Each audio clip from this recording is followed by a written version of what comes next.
It's Sunday Papers. It's Sunday Papers.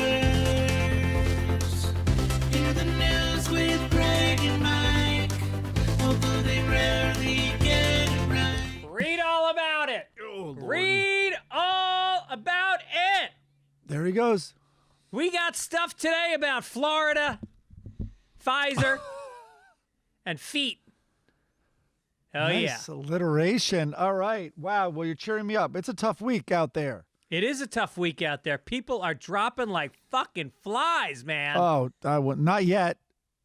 Well, I mean, the death rate is up. It's up. It's above. It's between 2,000 and 3,000 people a day. Which, if you think about it, that's like 9/11 every day. That's how many people died in 9/11. well, I think about 9/11 every day because I've been told never to forget. You don't think about them every day unless a lot of people die? I can't. I'm thinking about the Holocaust because I was told don't ever forget the Holocaust. As a matter of fact, I need to get a day planner so I can arrange times to think about both Holocaust and 9/11 every day. Don't forget about December 7th, the day that will live in infamy. Which is tomorrow, Pearl Harbor. 1941. Yeah. So I think it's a date that'll live in infamy, maybe. I'm not sure. Anyway, Can I how just are say, you, by man? the way, speaking of which, Uh-oh. I just read this book, and it literally has changed my life.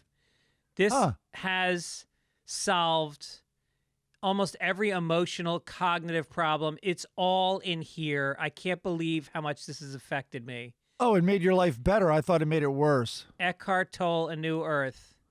Incredible book. Wait a minute. Is this a sponsor?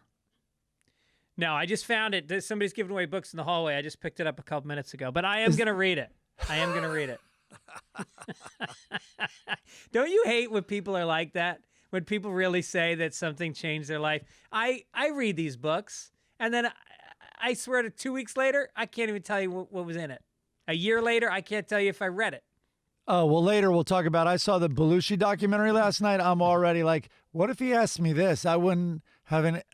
Did they cover that? Like, already forgetful. Yeah. I watched it too late. But, any book with the title A New World, it can sort of get scary. Like if that came out now, because I don't think that book's new. If it came out now, it's like, yeah, it is a new world. I think we're going to be able to say that a lot in the coming years. I think a lot of the old rules are over. A lot of the things that these people that like Dale Carnegie or Carnegie? I've always heard Carnegie, and then doesn't NPR say Carnegie? Yeah, but they also say aluminium, and they start every sentence with the word so. I like starting sentences with so. So just let me get this on my chest. So my dishwasher stopped working, and as you know, I'm renting this place. And so I've been dealing with the landlord to try to get someone, and on. The landlord writes me back, and the landlord, and finally I'm just like, why does he still have this label landlord? How antiquated? How antiquated is that? And it immediately raises him up all these levels where it's like, no, your dishwasher broke. Get me a new fucking dishwasher. Yeah, you should be called janitor handyman guy.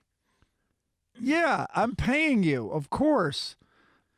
No, yeah, he's lord of the manor, I guess. Am I in a fiefdom I'm unaware of? Right. Yeah. Right. Are there going to be feudal battles in the plaza, in the courtyard? Is he a knight? Is the owner of this condo like a knight or some nobleman? And am I ultimately a subject to the emperor? Yeah. Can I get a parking pass for my horse? Ye landlords replacing ye dishwasher. Also, wouldn't a landlord assume a dishwasher is a human being that I'm using on in my little fiefdom? That's right. And maybe you could pay the rent with a pig and a bale of tobacco. And maybe my wife on Thursdays. My wife. It's so crazy, landlord. Yeah. And you know what the weird thing is? Like, whatever it was, like 30 years ago, or whenever this change happened. Then a popular thing became a landlady. Yeah. Like in New York, maybe because the lord of the manor had died, a bunch of us, we'd have a landlady. And it's like, so you're going to update that part. But we're still going to go with lord when it's a dude? Yeah. And maybe lady means like, back in the noble times, they were ladies. Yeah. And then She's the lady of the manor. And when they die, then you pay the rent to the land spawn. There you go. Yeah. All right. So what's anyway. going on with your Apple? What are you so upset about? Oh man. So this thing I'm on right now, I'm surprised it works, is over 5 years old, this little MacBook Air I have. So I went and bought a new MacBook. Also, whatever, for editing, it'll help, when we edit some promo clips from this thing. Anyway, the migration that I was supposed to do, if any geeks out there, you love correcting us on nitpicky stuff. I think what happened is I tried to like update, I launch or whatever it is, my new MacBook from a backup. And I think the backup has an old operating system. That's the best I could tell, but I'm just going to bring it in Apple. This is the funny thing with Apple. I bring it in. You can't, because of this virus, go into Apple. And then I look for the nearest appointment at the Genius Bar or whatever, and it's 2.5 weeks away. Really? And so I went up there. I customer care goes, listen, just walk over to the 3rd Street, walk to your local Apple, like walk up, in other words. And so I walked up and I'm talking to the guy, and finally I'm like, really? You don't have any like standby lines? Clearly there's going to be cancellations. I guarantee some people on that list are going to die before 2.5 weeks. And so anyway, we're talking there. And then finally, luckily I had the I was like, this is a line for the Genius Bar. I go, when's the next appointment for me to buy a new computer?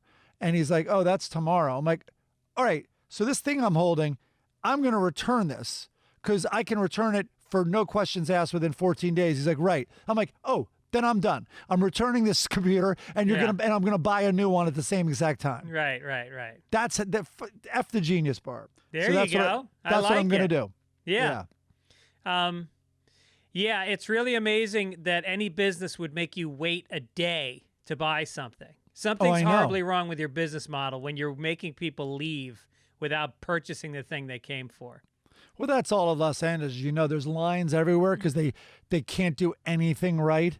And it's like all the time I'm online looking around just like for someone like-minded and like be like, are they afraid of money? They haven't figured out like the assembly line approach to things, which is a 150-year-old concept. Yeah, right. I told you the first time I was in LA, like first 2 weeks I was in LA, went down to the movies, Sunset Plaza, the one on near Laurel Canyon where I live. Right. And there's like, 7 registers at the concession stand, right? And the woman's like, what do you want? Popcorn, Diet Coke, maybe some Milk Duds or whatever. She's like, okay. And then she leaves the register and gets on the popcorn line behind 5 other people from registers.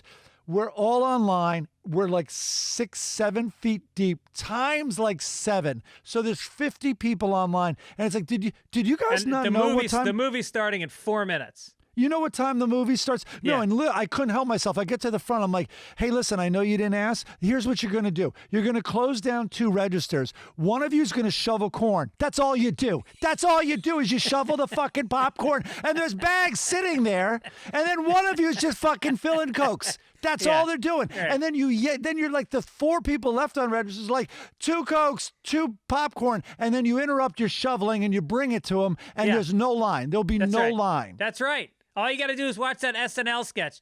Cheeseburger, cheeps. No Coke, Saw Pepsi. last night. That was based on his father.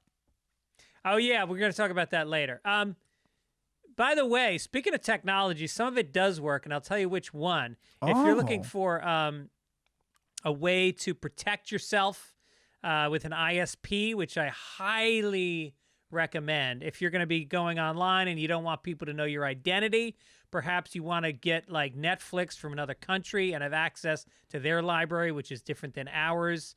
If you want to avoid getting spams, all kinds of shit like this. It's spams like less is than 3 plural now? spams. Okay.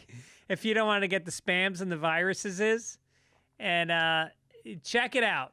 Check it out. It's called ExpressVPN. These guys have been around for a while. They're the best in the business. And yeah, I don't even know it's on. It just runs seamlessly. You don't have to turn it on and off. And installing it is a piece of cake. So you can put it all your devices can be on it, phones, computers, even your smart TV. No excuse not to use it.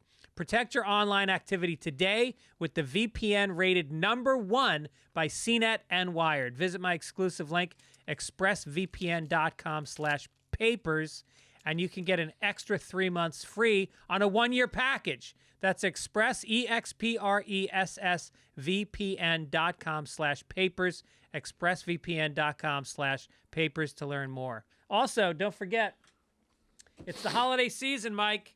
These are on sale, baby. 10% off. Is this a sponsor? You better be paying us to fucking waste our time like this. Yeah, What? you get a taste. You get a taste. These are on sale until Christmas. Don't forget to get them. Fitzdog Radio or That's a fitzdog.com. scary logo. That's a scary logo. You think it frightens kids? It's a weird monster face, you know, with the no. It's an interesting take. Like, has there ever been a monster with no features? Like, it's almost like super high tech. You know how, like, in the typical alien movies or the sci-fi movies, it's like that their ship doesn't have a door. It doesn't have a window. Like, what is that? It's so advanced. Right. Why couldn't a face be the same way? Yeah. I think Close Encounters, they had no facial features. I think there was a mound for a nose, and that was about it. Huh. Maybe. What am I, a geek? What am I, Brian Posehn? The fuck do I know? All I know is this book is going to change your life. Eckhart Tolle. I read the back. All I needed, literally, was the back paragraph on the back of the book, and I feel like I have let go so much childhood shit. Is there audio of just the back page that I can listen to? Well, no, there's cliff notes of the back page as an audio. Right. I told you that, right? That I saw when I went on Audible. You can listen to cliff notes. I mean, no. Oh, that's right. Yes. It's like, you know what? The shortcut for Madame Bovary is not enough. Not enough. I want you to read me the shortcut. And is there an abridged version of the shortcut to Madame Bovary? Can you provide me the essence of Madame Bovary in some memes, please? That's all I want. There was a guy in college. What was his name? The name is very critical. Probably good. You don't just don't all right, say I won't it. say his name. He was this Italian kid from Rhode Island. He was about 5'4", and he was a fucking ripped musclehead. And he used to run. He was always in the gym, and then he would run from class to class to work out. Oh, and boy. he put extra weights in his backpack, and then he would sprint up and down Commonwealth Avenue going to classes. His dad must have beat him so hard. Okay, go ahead. He drove down to Florida with his family for spring break, and they had a van, and he put weights in the back of the van, and they almost had an accident because he was bench pressing, and he fell over to one side, and the vans were... Anyway, he wrote a paper. Marvin. His name was Marvin. That would have not been one of my top 100 guesses. That's the beauty of it. And he wrote, and he was in my English class. He was the least intelligent guy I've ever met in my life. He wrote a paper about Hamlet where he quoted from the back page of the book, from the back cover of the book. And his premise of the paper was Hamlet was a douchebag. He literally wrote that. That guy today owns about a dozen car dealerships in Rhode Island, has a yacht, and about 4 houses. The Rhode Island Italian thing, that checks. That checks. Yeah. Car dealers, I'm surprised he's not in sanitation or cement. No. Legit hard worker, it sounds like. Isn't it funny? I had so many friends who were Italian growing up, whose fathers were in construction and waste removal. And I just, at the time I thought, oh, that's cool. The dad's like, does pretty well. They seem to have the largest house in town. Yeah. And they all wore shiny clothes. And then you look back and go, oh yeah, they were in the mob. Well, yeah, Eastchester, New York is full. In fact, they call it Greasechester. It is full on Italian. Like growing up, I told you I was the only kid. I would pray before bed to be shorter because I was like tall and awkward. Like I'm the only kid, like, you see like Bobby Brady or whichever one it was, like trying desperately to get taller. I couldn't even relate to that storyline. Yeah. So anyway, I remember one Little League game. I won't say his last name. It's the most Italian last name ever, but his son was Gerald. So Gerald was on the team, and the dad didn't like a call, started in a screaming match, and then I just remember my dad was like in the car ride home, like, what was that? My dad is like working at Estee Lauder, he's from the Bronx. He had tough upbringing, but he was a little more civilized than this. When Gerald's father goes, Mike, hold my fucking rings, and is peeling off rings, and asked my dad to hold them because he's now charging the parents on the other side. No shit. Yep. Wow. And it's multiple rings. At least one pinky ring, the wedding band, a big fat whatever, like probably high school football ring, whatever it is. Maybe it's the difference between a misdemeanor and a felony when you punch somebody in the face. Is if you have hardware on your hands. Are you saying my fists aren't weapons? What's going on with the lockdown? Are we getting locked down again this week? Yeah, California is really. I do feel sorry for the restaurant owners. Eating outside.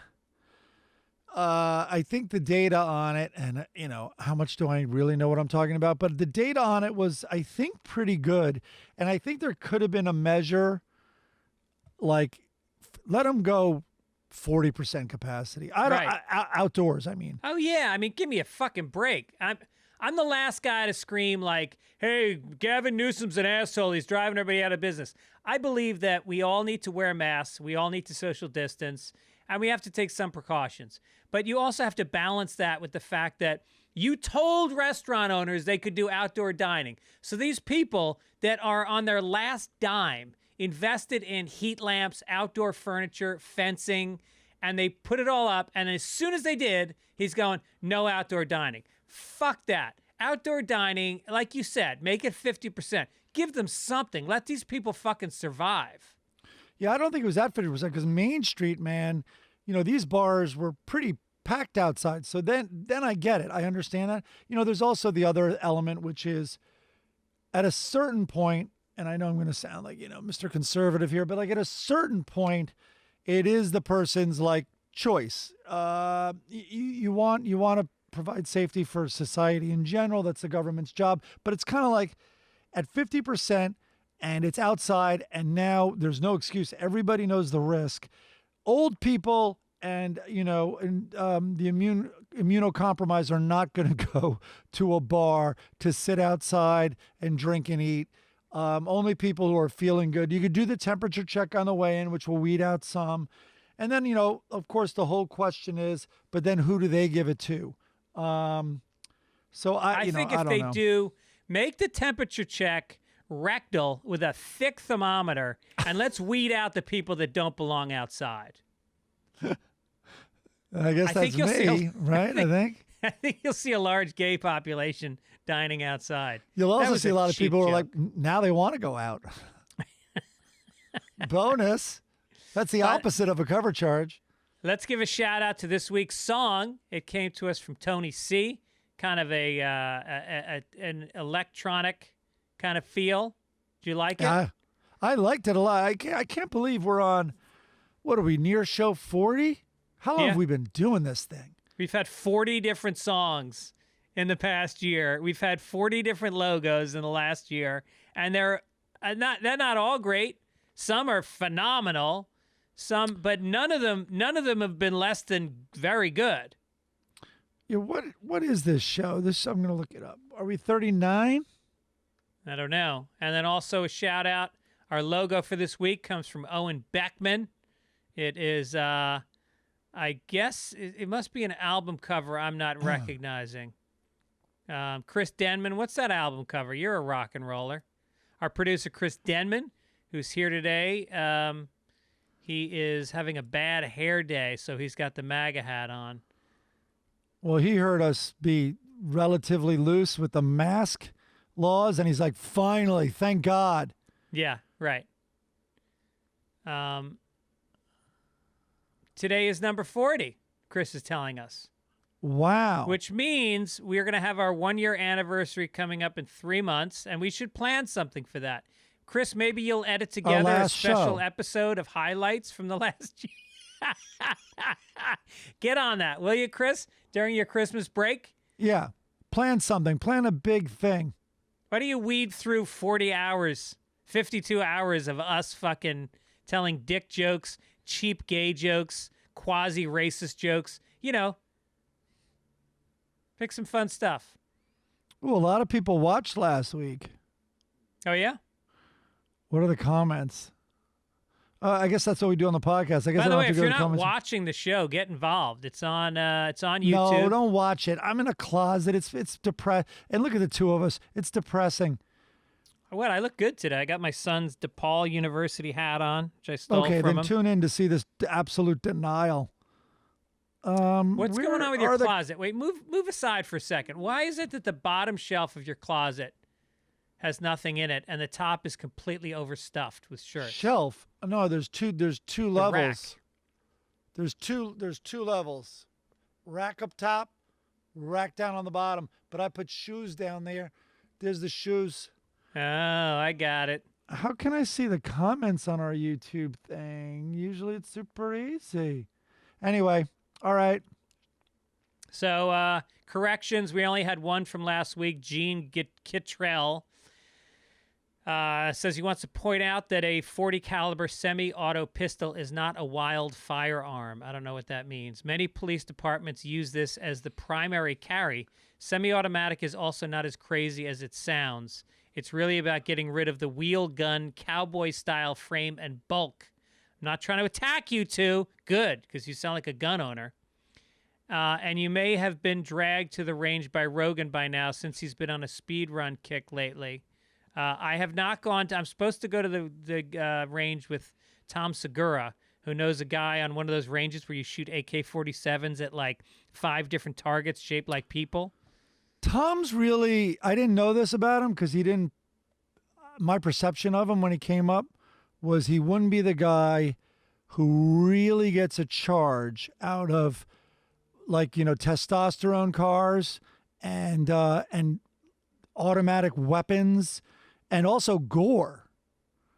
Yeah, and fart and shit. When we had him up at the cabin on Burt Kreischer's cabin on Netflix now, we arranged to get an emu, which had been slaughtered like an hour earlier, and we put it in a cooler, and they were then going to butcher it and cook it. And when it showed up, like, Segura could not have been more into disemboweling this still warm emu. No shit, really? Yeah.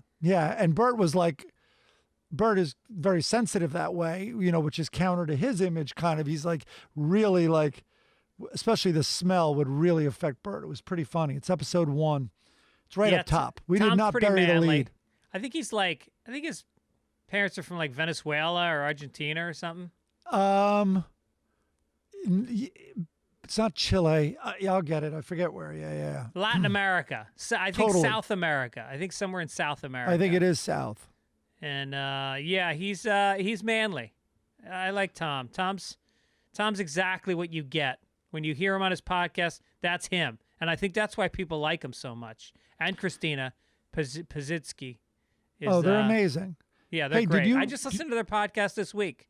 I tuned in this week. Do you ever incorporate the comments from YouTube in our comments? No, I should check. There's a lot of them.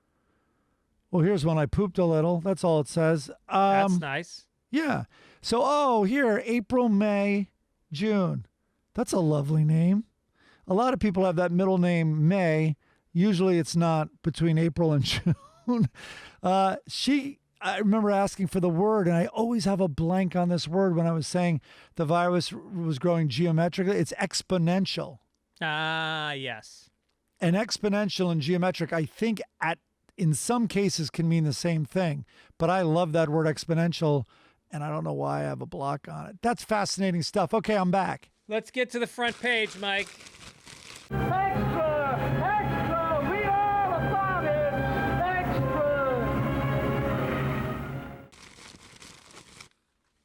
Jack Shack. You just Three wanted- women.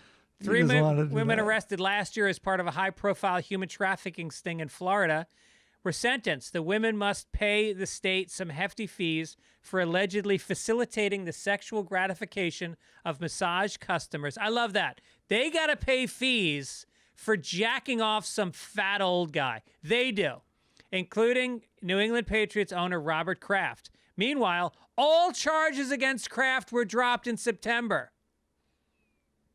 They Right. said that the massage room surveillance video was inadmissible. So authorities in Palm Beach coordinated this sting on prostitution and announced the results together as major human trafficking bust. But the truth was much more mundane. Some middle-aged, licensed masseuses working legally in the U.S., sometimes engaged in consensual sex acts with massage customers for an added fee. That's a nice way to say it. Masseuse Shen Mingbi, one of the two women at Orchards of Asia that Kraft was accused of patronizing, was charged with 1 count of deriving support from prostitution, 10 counts of soliciting another for prostitution. They returned her passport and phone and unfreezed her bank account. She was sentenced to a year of probation and 100 hours of community service. Also had to forfeit $20,000 to the Jupiter Police Department and a $5,000 cash bond plus $6,500 in fines and fees. This is a fucking woman who makes $7 an hour giving back rubs. Meanwhile, Kraft walks away fucking scot-free. This does not sound like a happy ending. She Come must be so confused. Normally all of her stories have happy endings. Couldn't Kraft, if he was a decent human being who's worth, what's Kraft worth, $1 billion? He's probably a billionaire. Could he peel off $100,000 and help out these masseuses that are paying fines because they jacked his fat, wrinkled, gray New England cock? I hope he secretly is taking care of all of them. You know what I mean? Like their fines and setting them up, maybe setting up a trust, because he can't do it publicly. I think that would not look good. But I don't know, man. This story obviously infuriated me. It seems he is not. I remember this was a giant debacle by Florida. They went in with the loftiest ambition, as you said, to bust this human trafficking ring, and they did it through illegal means. That's why they can't. They have nothing on Kraft, and then what they're left with is hitting these individuals, and the individuals like this poor Shen. It's like, in theory, she was the one they were going to liberate on this big human trafficking sting. Right, I know. And they spent years on it, years of police time, public resources, and they've ruined lives and taken 50 grand from a few immigrant sex workers. It's fucking disgraceful. It just goes to show you in this country, it just goes to show you, Mike, money can buy you freedom in this country. I think this is the new bit. Florida man. Then we have Florida man. But this is Florida by the way, man. Chris Denman just texted me that Kraft is worth $6.6 billion. Okay, but hold on. Something's troubling me, and because I have ADD, I haven't chased it down in my brain yet. But if I corner it right now, Kraft can't be guilty because the cameras, which showed the act.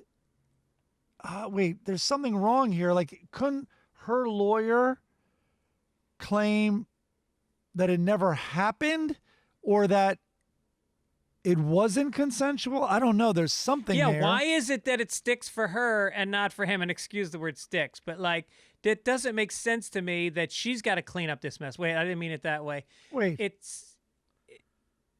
Couldn't she cover it up with a warm rag, hot with, Can't she wipe this from her record? Did you already say wipe? It seems like her year has really been up and down and up and down and up and down.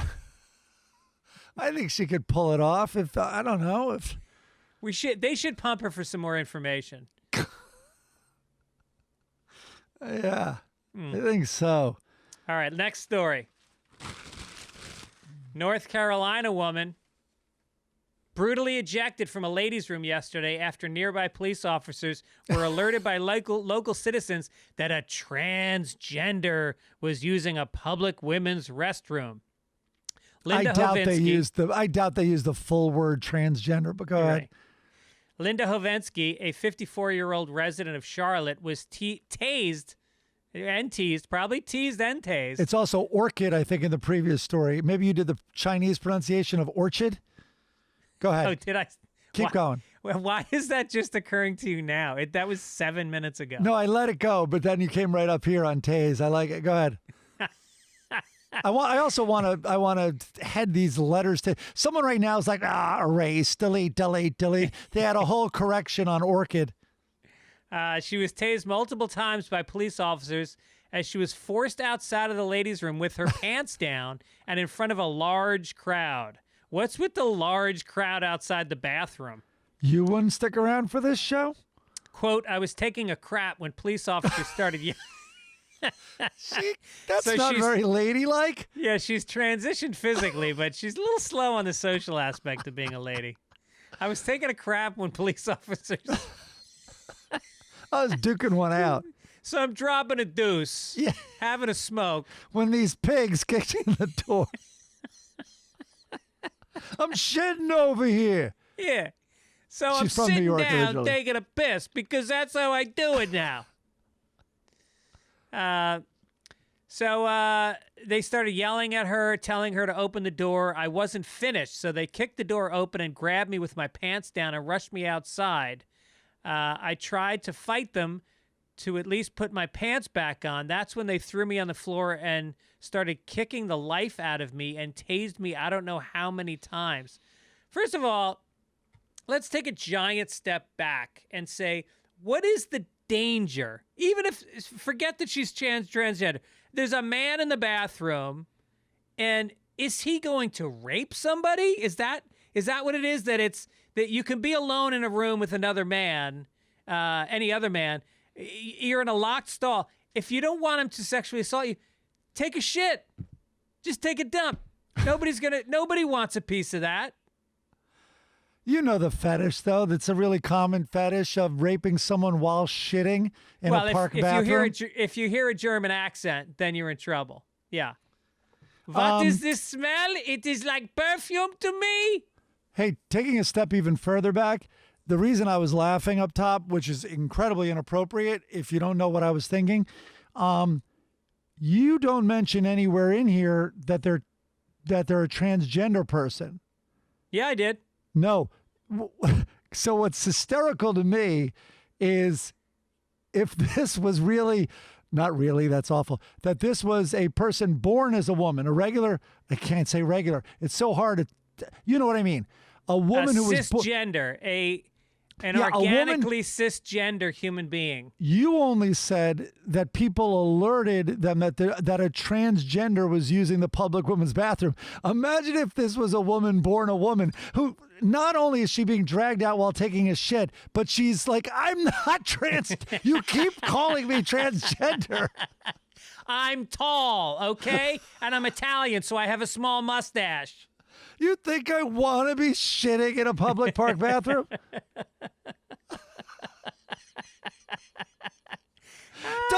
You keep tasing me. So there's that. But yeah. clearly this is very ugly. Of course, none of this would have happened if it was a real woman. God, you know what I mean? A woman born a woman. Cisgender. God, we're going it's to talk so more awful. about that I just later said when we real talk woman. about- The more I think about it, what? We're going to talk more about this later. We have a transgender story in the entertainment section, which I'm very excited to get to. Yeah. But for now, let's get to international.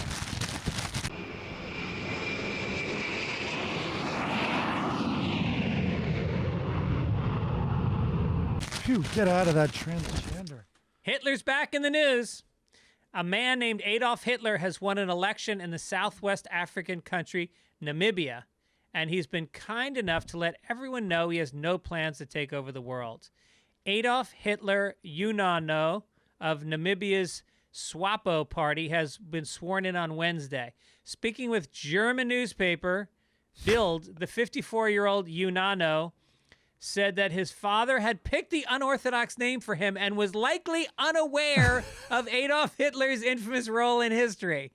Yeah, that's not a guy you want on your team in charades. No. Read the next sentence. The dad knew. Namibia was also a former German colony from 1884 to 1915, meaning that a name like Adolf would not be uncommon. It, quote, it wasn't until I was growing up that I realized this man wanted to subjugate the whole world.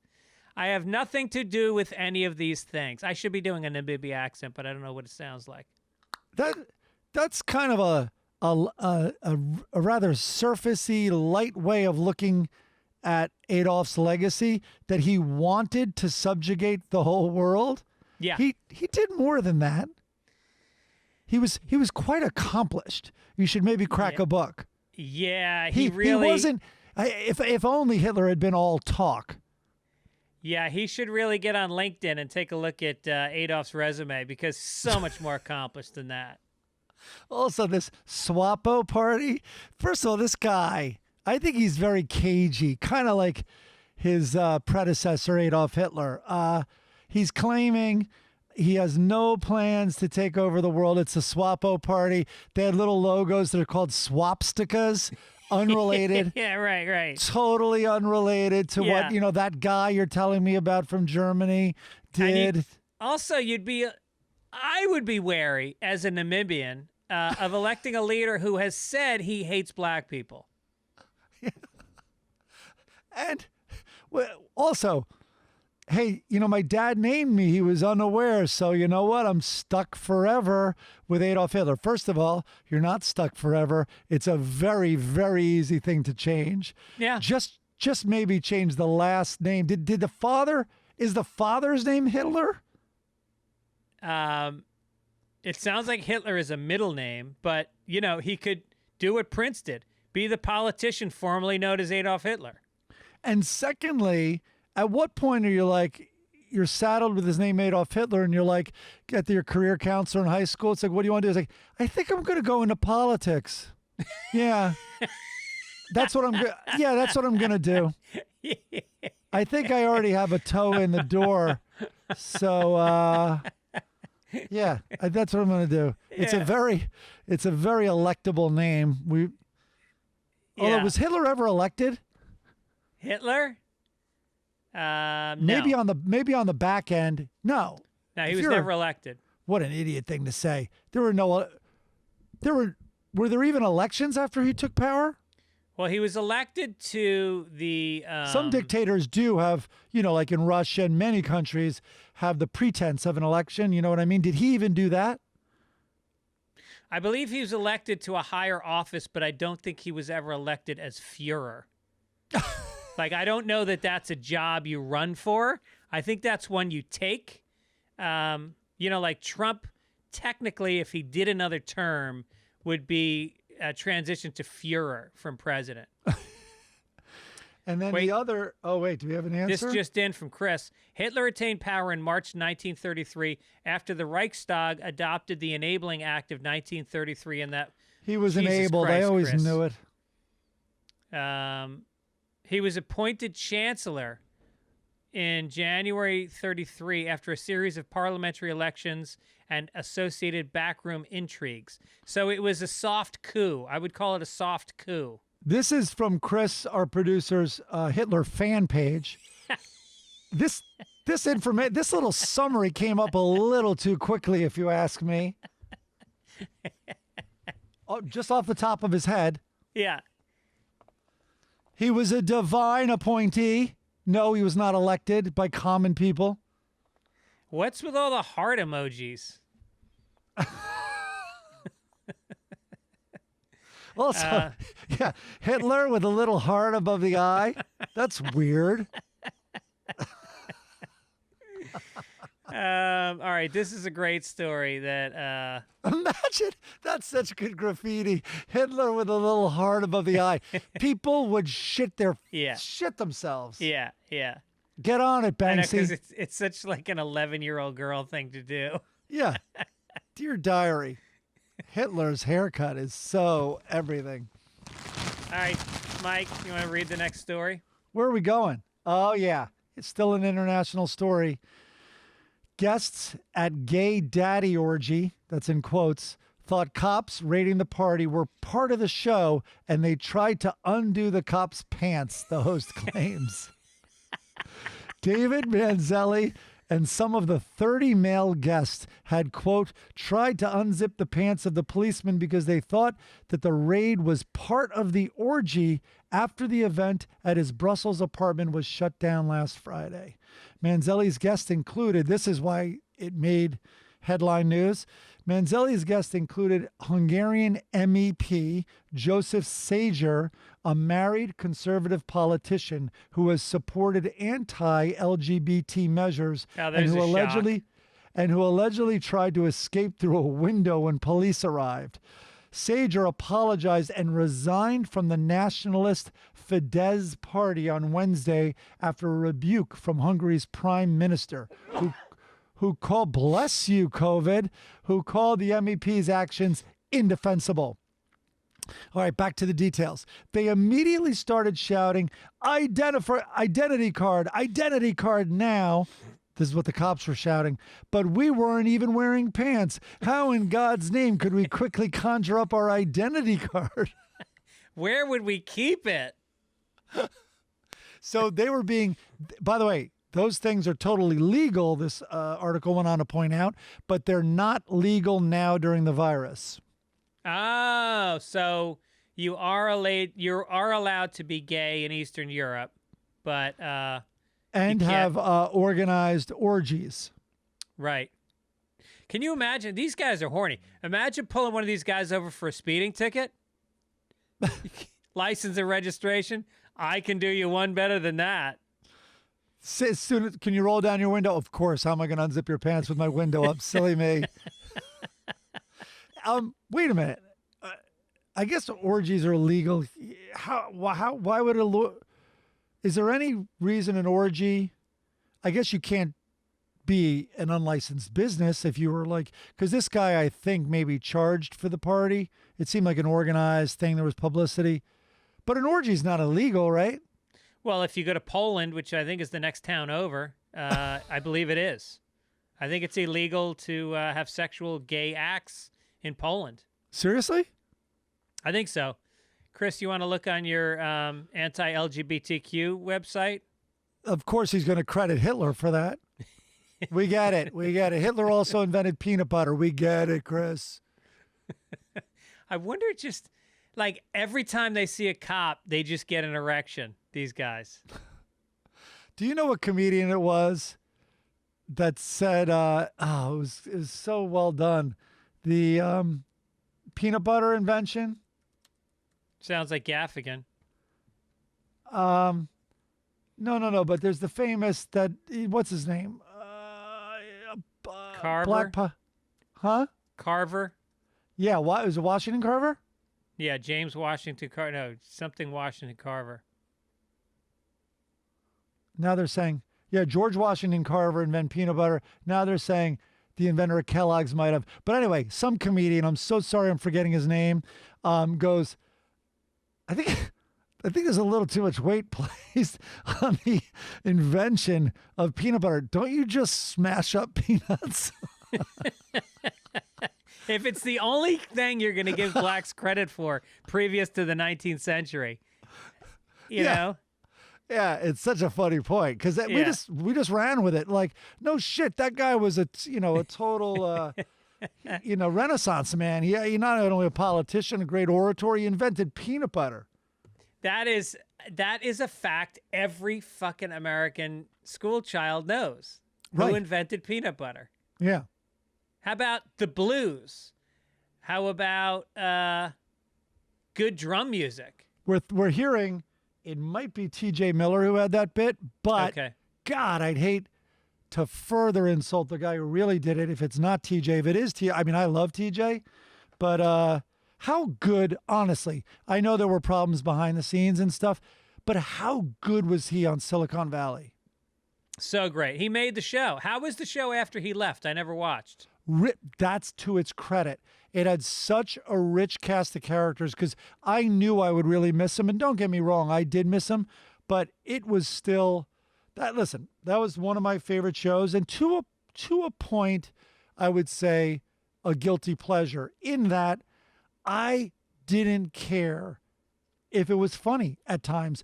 I just wanted to be in the room with these characters. Yeah. And so often they were really following, ripped from the headlines, sort of very complicated cases from Silicon Valley of like copyright infringement, intellectual property, and then just very classic business takeover moves. And I was all in, but those characters, oh my God. No, they were great. They were really great. And, HBO just has a fucking knack for making comedies that compare the average HBO sitcom to the average CBS sitcom. And no offense to you. I know you develop shows for CBS. But, oh, no, please. It's but night you and think day. about Veep. It really you is think night and about day. It's Curb two Your different things. Enthusiasm. You think about, Larry Day, whatchamacallit, Gary Shandling's show. Yeah. Larry Sanders. I mean, hit after, we were talking before about the one with Danny, what's his name? something. Oh, Gems. McBride. Yeah. Danny McBride. I mean, how many Danny McBride sitcoms have they had that were fucking genius? Oh, I know. Righteous Gemstones. But by the way, HBO, I think I just saw a promo. They're going to have a 4-part documentary series on Heaven's Gate. Remember the cult? Really? Yeah. Remember the cult that all killed them? They were all wearing hoodies and Nikes, and they put the Nikes at the foot of their bed, and it was a mass suicide in this house. So they're going to have that. I also saw, I think it's called I Hate Susie. It's this British show. Have you seen that? No. I watched a bunch of episodes. It's pretty good. Like right out of the gate, it's incredibly tense. Wow. And also funny. So there's that. But wait, quick story on the Heaven's Gate. So I was working at HBO in New York, and the day the Heaven's Gate news broke, they rented, I guess, or they had this cult, a big house outside of San Diego, and police showed up, and all of them were dead in their beds wearing hoodies with Nikes, I think, at the foot of the bed. So anyway, it was a very big national news story. That day, HBO and Time Warner, I guess, took over Turner. And there was a huge press conference held to announce this. So anyway, in the press conference, this is just a long story. Like, there are so many great Ted Turner stories of how he just shoots from the hip and all that. So, huge press conference. And Gerald Levin is the head of Time Warner. And then here's Ted Turner. And so they're like, we're going to let Ted, and now Ted Turner's going to say a few words about the merger. Ted Turner gets up there, says hardly anything. He kind of like is like, he said it all, whatever. And then they go, then there were questions. And a guy stands up and he's like, Ted Turner is the creator of CNN and the owner of the largest, news network in the world. What do you make of this news today that just came out of this cult out of San Diego? And he goes, quote, I don't know much about it, but it sounds like not a bad way to get rid of a bunch of wackos, if you ask me. Gerald Levin pops up, goes over to the mic again and goes, and I'm not even kidding you, as you can see, we don't really tell Ted what to say. It's the best. That's amazing. What an amazing thing to say. And by the way, sorry, just a quick one little other Ted story. I once was flipping through in New York, and I loved cable access in New York. And so I landed on this guy, and he's like this really impassioned gay guy, and he has a news show on cable access in New York City, and he's really vigilant and all this. And he goes, I went out. I want to show you this footage. He's like, at the Metropolitan Museum, they had this big benefit. all these rich people there, and it's for gay rights. And he's like, but all of them, some of them are so contradictory in what they say, and they're being on, they're at this event and they're supporting it, but like they're other parts of their life, they own repressive companies or whatever it is. So he goes, but I want to show you this one clip. I went there. The honoree of the night was Ted Turner. So he goes up and he's online, and you could still feel his anger when he was online in this clip. And Ted Turner comes, and he was the honoree that night. And he goes, Mr. Turner, Mr. Turner. And he's a nobody with probably into his Walkman. He's recording this thing. And Ted sees him and actually walks over to him. And he's like, hey, he's like, sir, why do you think you're being honored tonight? And the question was loaded because he was asking, like, with all the policies, like CNN's hiring procedures, you don't recognize same-sex benefits or benefits for same-sex partners.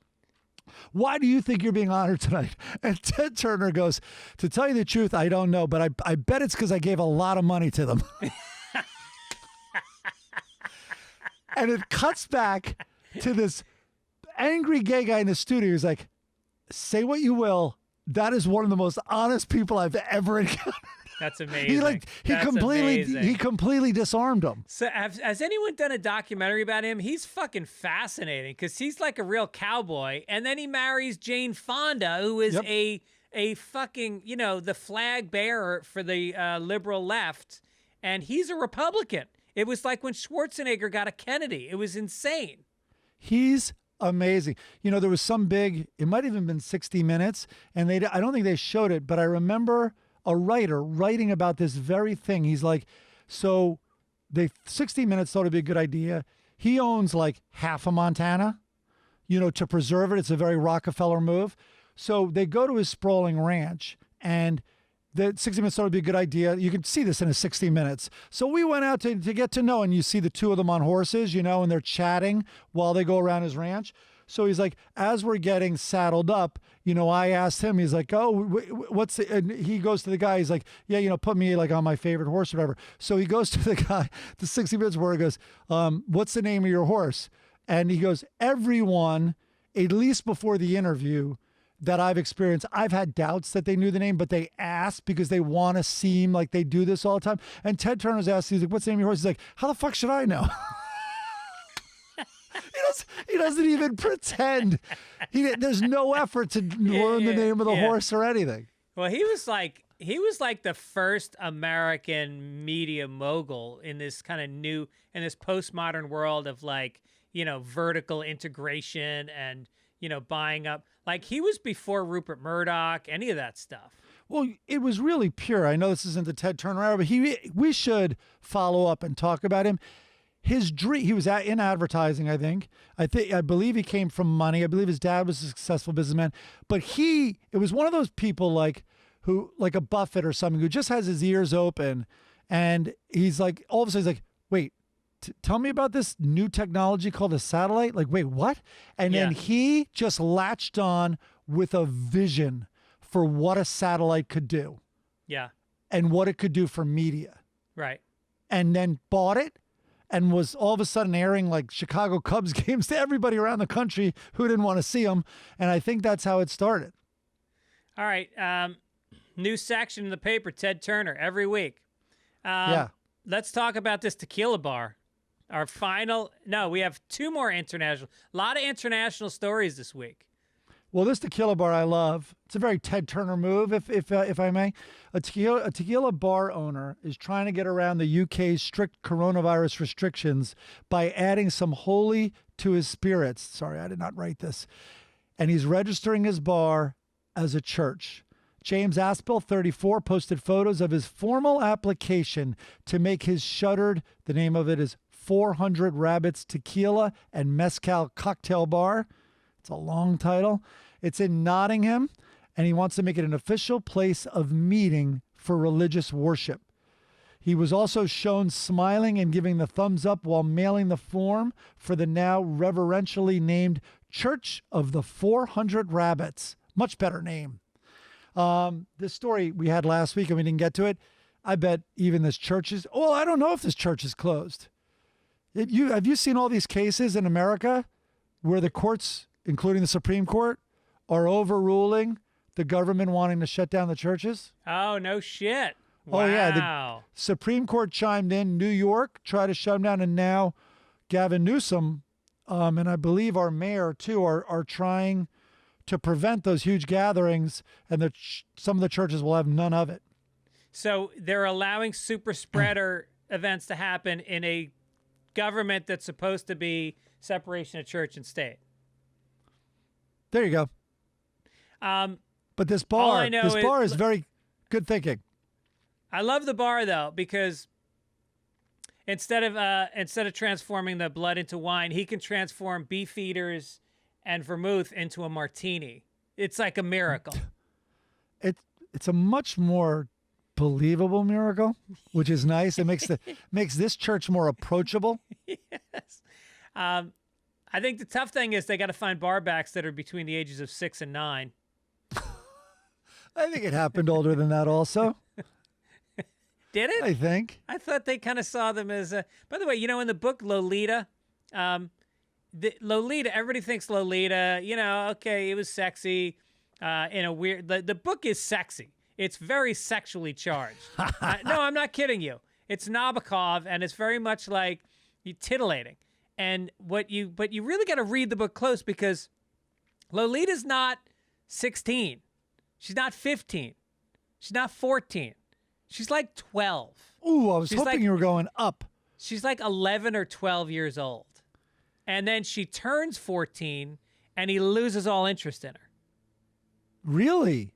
Yes. Yes. Wow. I just reread it recently. Yeah, she probably had a gray or two coming in, and he could see where that's going. Saggy What's the boobs, youngest girl saggy you ever had 14-year-old sex boobs. with? Huh? What's the youngest girl you ever had sex with? 46. Safe. Play it safe. Good move. Never know when this podcast can be listened to by an executive from CBS. Yeah, no, I don't know. That's a good question. I was a late bloomer though, man, and I went to a boarding school. So I don't have the experience, the really disturbing experiences you've had. We started young in my town. We started fucking young. Yeah. And yeah. But and by boarding school, I just mean we were, there was not many, I'd say they were a third of the class size, but at the whole school had like 400 people. There was not much going on in terms of dating. yeah. When did you lose your virginity? How old were you? Late. Senior year. Yeah. So late. Especially and she since was you're talking- no. Wait, she was 13. I forget. How can you forget your first? I was just listening on the way over to The Office. I was listening to that Tonight's the Night by Rod Stewart. And I was thinking, he's still singing that song. He's still singing a song about deflowering a 16-year-old virgin and saying, spread your wings and let me come inside, as a fucking 78-year-old guy on stage. And people are still like swaying and moved by it. Oh no, there's a lot of even the old blues songs. Oh, There's yeah. some really disturbing lyrics in there, and you're right. Maybe not so disturbing, like you're writing it, you're in the mindset of a teenage boy or whatever it is. But then when you're a 75-year-old blues man still singing that song, Yeah, right. Or any of the Chuck Berry songs. It was always like, Oh. and she was just 14. You're like, whoa, hold on a second there. yeah. You know something's wrong when the next lyric of a song describing a girl is, you know what I mean? Like, Yeah, right. okay. right. I guess I do know what you mean. I wish you hadn't gone there. If you know what, yeah. All right, let's get to it. Let's do this one other one. Another international story. Super soldiers. China has conducted human testing on members of the army in hopes of developing soldiers with biologically enhanced capabilities. This poses a preeminent national security threat to the U.S. Quote, there are no ethical boundaries to Beijing's pursuit of power. China seeks to create super soldiers of the sort depicted in Hollywood films like Captain America, Bloodshot, and Universal Soldier. China's ambitions to apply biotechnology to the battlefield including what they are saying signs that China was interested in using gene editing technology to enhance human and perhaps soldier performance. So, first of all, we got to stop sending our movies to China because they're believing all this shit. They're also they're developing like a swinger kind of a guy with a British accent as their new spy. Now, wait, hold on a second. I'm reading this story along with you, and Captain America and Bloodshot are in quotes. Like, is the government document referencing Captain America? Do they? Is this an arms race? Do they think we're in this race officially with like we've thrown down with Captain America, and the best we could do is a guy who throws a shield around?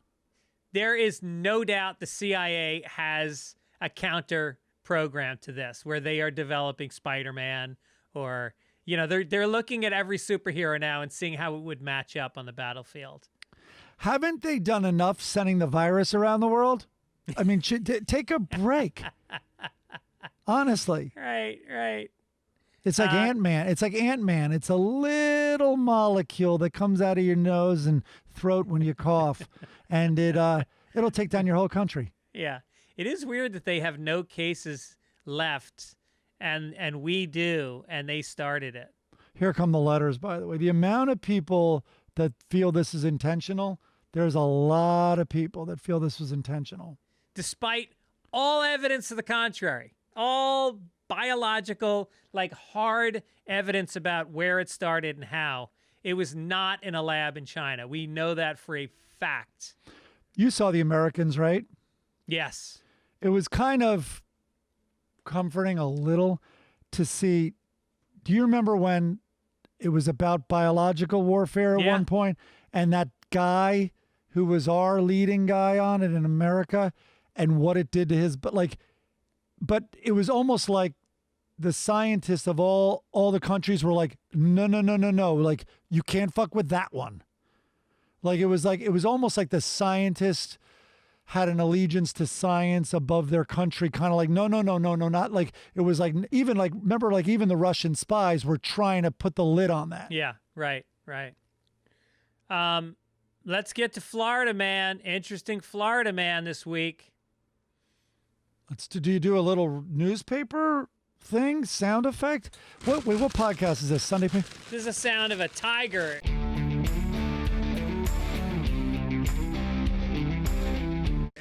Attacking somebody. Why don't you read this one, Mike?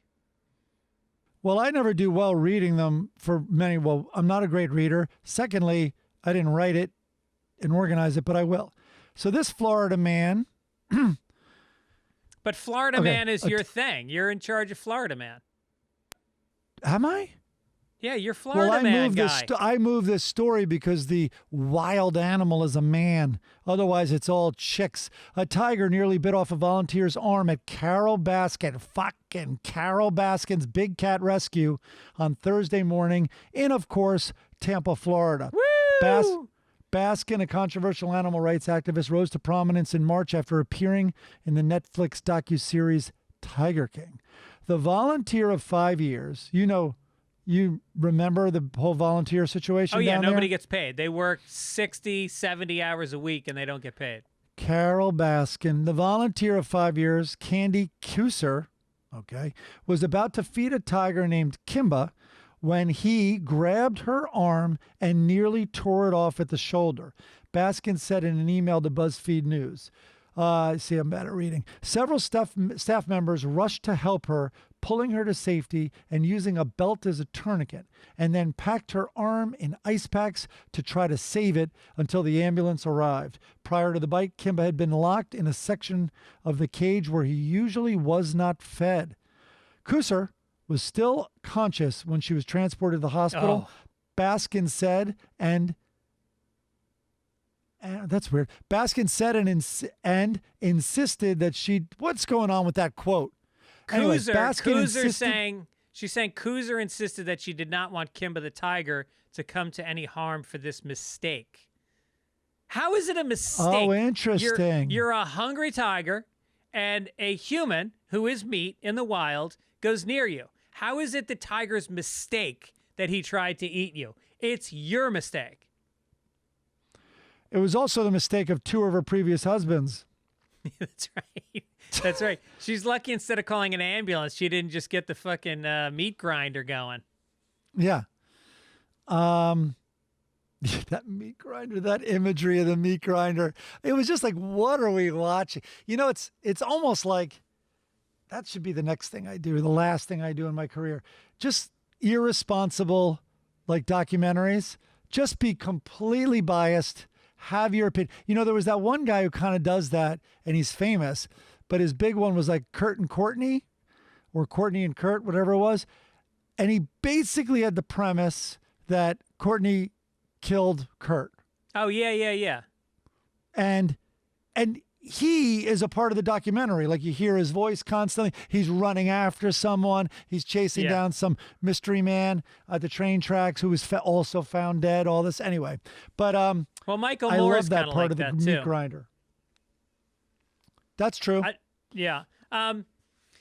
Yeah, well, the woman is going to use the $17.43 that Carol paid her last year to as a down payment on the surgery. And then She owes that money back. Yeah, she'll have to go back. She'll have to go back to work and work it off. Yeah, I mean, this Baskin chick, they actually put her on Dancing with the Stars. What that show, they put Sean Spicer on that show. They are the fucking bottom of the barrel because there's so few famous people that want to dance. So they got to change the name of the show. Well, it's the most dishonest show title ever. Yeah. Obviously, they're not stars. It's also not dancing. They're 0 for 2. Why isn't it dancing? Have you seen it? I saw it early on. Why they're not? Don't they like It's like- ballroom dance?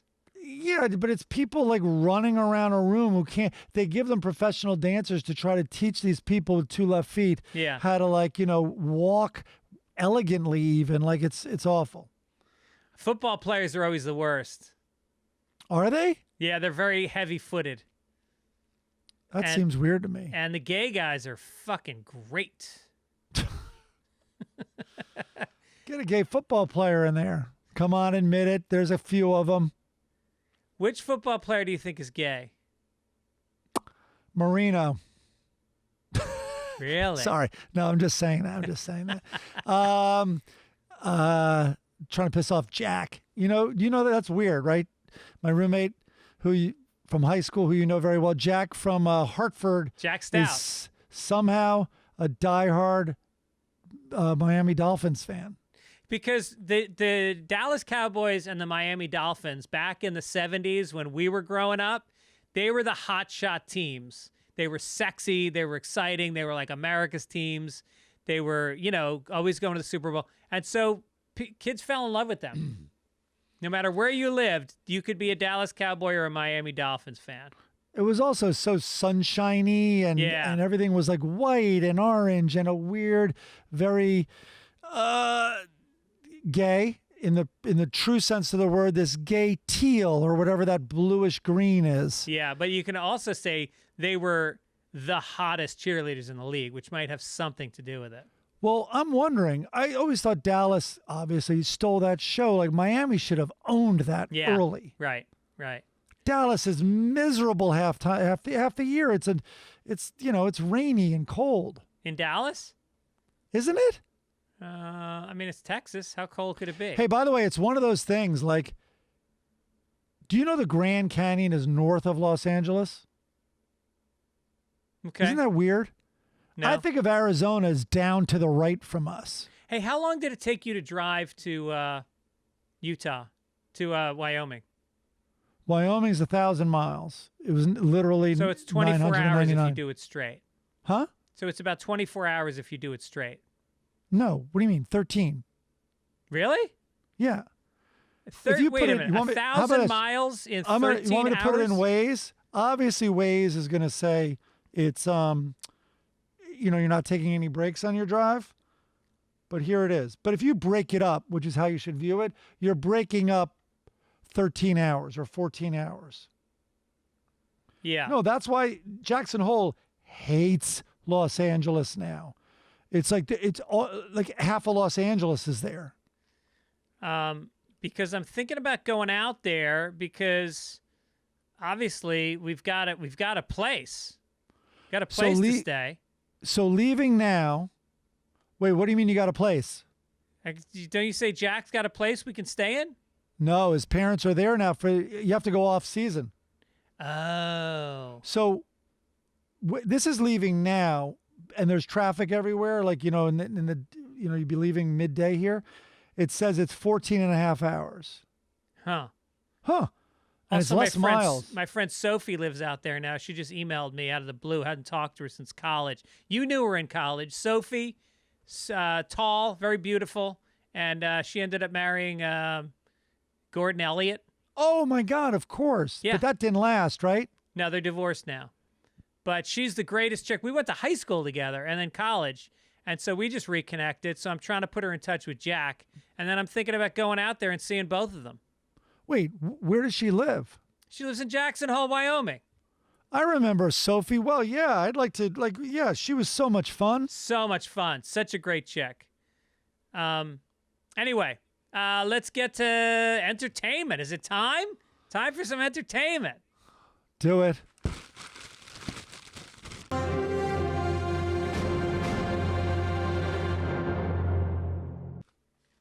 All right, what's going on? It's not a real story, but I noticed that the actor David Prowse, who famously played Darth Vader, he died. He died from COVID-19, but he was getting a lot of praise. I guess he was in he was a wrestler.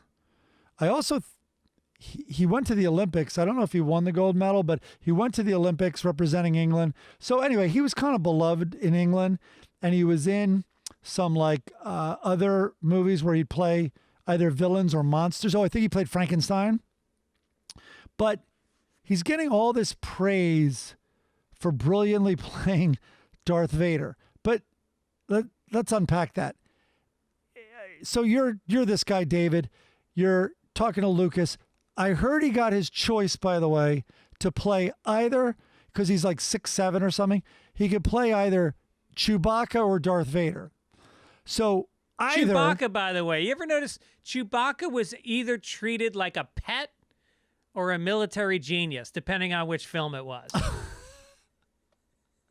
He also had to save the day with getting the ship right after things had messed up.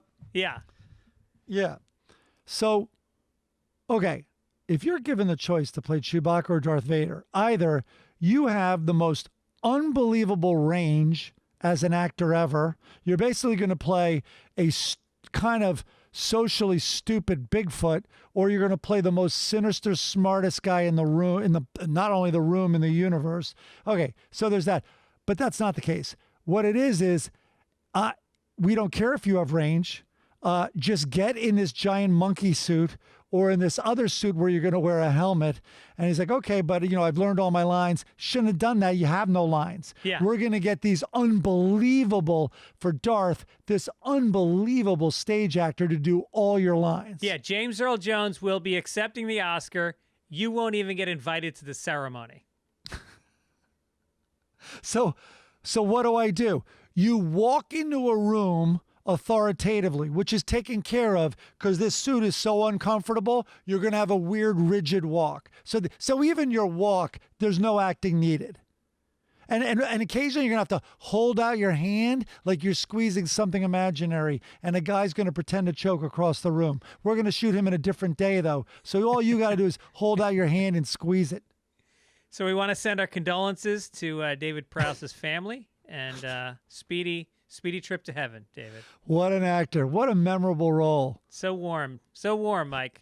He could act with his eyes. He didn't even have to do that much. It's unbelievable. By the way, I wonder how much he was acting underneath the mask. He was probably, I wonder if he was mouthing the words. Right. Luke. Yeah. I wonder, I am your father. Because imagine having that big moment. Everybody knows the line is, I am your father. And is he just under the mask like, am I looking in the right direction? Yeah. Who knows? Yeah, he probably, like my friend Teddy Erico, he's like the biggest, growing up, he was the biggest Rangers fan of all time. He was a really good hockey player. I think he played JV for Boston College. And So anyway, after he graduated, nobody gets the job they want after graduation. So he ends up getting a job. He wanted to work in hockey. So he got a job working in marketing for the New Jersey Devils. So the team he fucking hated more than any other team in the league. And during one of the marketing meetings, they're like, Todd broke his leg. He can't skate around this week with the mascot outfit on. We got to go hire somebody. They couldn't find anybody. In a panic the day before, they're like, Teddy, will you put on the uniform?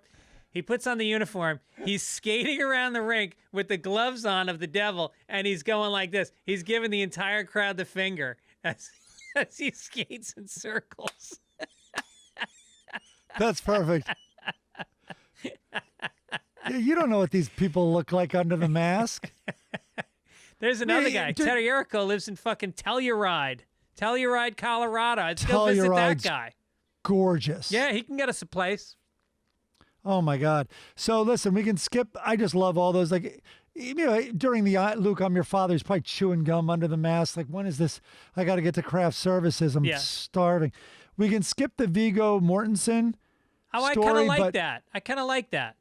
All right, here we go. Because Viggo Mortensen. somebody's fucking digging in, Well, remember, he got in trouble for saying the N-word, and the context was incredibly important, and it was the most anti-use of the N-word thing he was saying. But for Green Book publicity, he had to go on an apology tour. And then even his acting like co-actors had to pretend like, yes, that was a really poor choice. It was not a poor choice. It's like saying Archie Bunker. It's like saying All in the Family's racist. It's just, they just missed the whole point. Yeah. Anyway, he's in new hot water. Viggo Mortensen had to defend playing his new role as a gay man in his new film, Falling. People, and this is him defending it, he's like, people then ask me, well, what about Terry Chen, who plays my husband in the film? Is he a homosexual? And the answer is, I don't know, and I would never have the temerity to ask someone if they were during the casting process. Yeah, maybe because it's illegal. Right, exactly. And then he goes, and how do you know what my life is? You're assuming that I'm completely straight. Maybe I am. Maybe I'm not. And it's frankly none of your business, Mortensen continued. I want my movie to work, and I want the character of John to be effective. So if I didn't think it was a good idea, I wouldn't do it. So hopefully he's a little fatigued from the stupid N-word controversy from 2 years ago. But it's like, also, what about this defense? I'm an actor. Yeah. Well, also, it's like what he pointed out. On one hand, the woke community wants you to not ask anybody their sexuality. On the other hand, they want people's sexuality to match the role. Well, which is it? You got to pick one or the other. I was going to Google it. I don't even have to. First of all, I would suck a dick to do a Viggo Mortensen movie. If it was casting and they said, are you gay? I'd be like, pull out the dick. I mean, what's this thing pay? You did that to get this podcast. I'm not surprised you do it to be in a huge film. Thanks, Chris.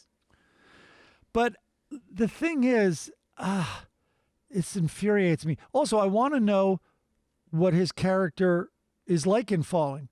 Is he a welder? So are fucking welders furious that someone's playing a welder? I know it's not the same thing, but honestly, it's a slippery slope. Yeah. Well, which leads us to our next story, which is Elliot Page, formerly Ellen Page. Ellen? Are you even allowed to say that? Because this entire article is about Elliot Page, and not once do they mention her what his name used to be. It's it's so goddamn sensitive. So she will continue to play the role of Vanya Hargreaves in the Umbrella Academy. Vanya is a cisgender woman who's what's cisgender? Is that straight? Yes, that's you pathetic cis.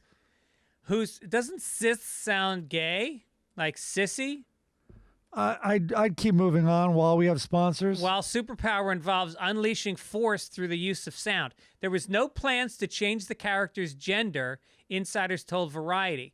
Page, star of films such as Juno, blah, blah, blah, blah, announced he is gender non-binary transgender person in a heartfelt social media message on Tuesday. Paige's credited name has already been updated on the IMDb page. Netflix is also in the process of updating her name. Some commentators suggested that the role of Vanya Hargreaves should be recast. GLAAD, the LGBTQ advocacy group, pushed back at the notion that Vanya should be recast with a cisgender female actor. Quote, trans actors can and do play both trans and cisgender characters. Okay, so a cisgender person cannot play a transgender person, right? But they're saying the opposite is possible. Well, what the fuck is it? I read a funny tweet. I'm sure it's not an original joke, but it's a good one where I hope the left is now outraged that a truly straight white male took the role of all these female parts. I thought it was a good joke. It seemed smoke's coming out of your ears. Do you not get the concept? Wait, say that whole thing again? They're angry because now it turns out a straight white male, because now she is a he who's dating a woman, got the role, right? Of all these female parts and maybe even some homosexual parts. So, okay, never mind. I take it back. It's a shitty joke, not mine. So let's give that one also to what's his name from Silicon Valley. So this concept, right? You know what it's called? Dead naming. What's that? Okay, so I've worked with Caitlyn Jenner a couple of times, and one was on the roast where gloves were off, and so I would have conversations with her about it, like because it's like so a dead naming is I'll read you the definition. Oh, it's saying it can also be accidentally done by people who are otherwise supportive of trans individuals. It's when you mention their old name, even mention it. Yeah. So that gets tricky when you're a celebrity. That's kind of like not recognizing Yugoslavia. Are you dead naming Yugoslavia? Yeah. In other words, you were a household name, even technically a brand name. You were a product name that was put on movie posters. You were a product that was used to sell things. Your name was in contracts everywhere. So like Bruce, like all right, here's a good example.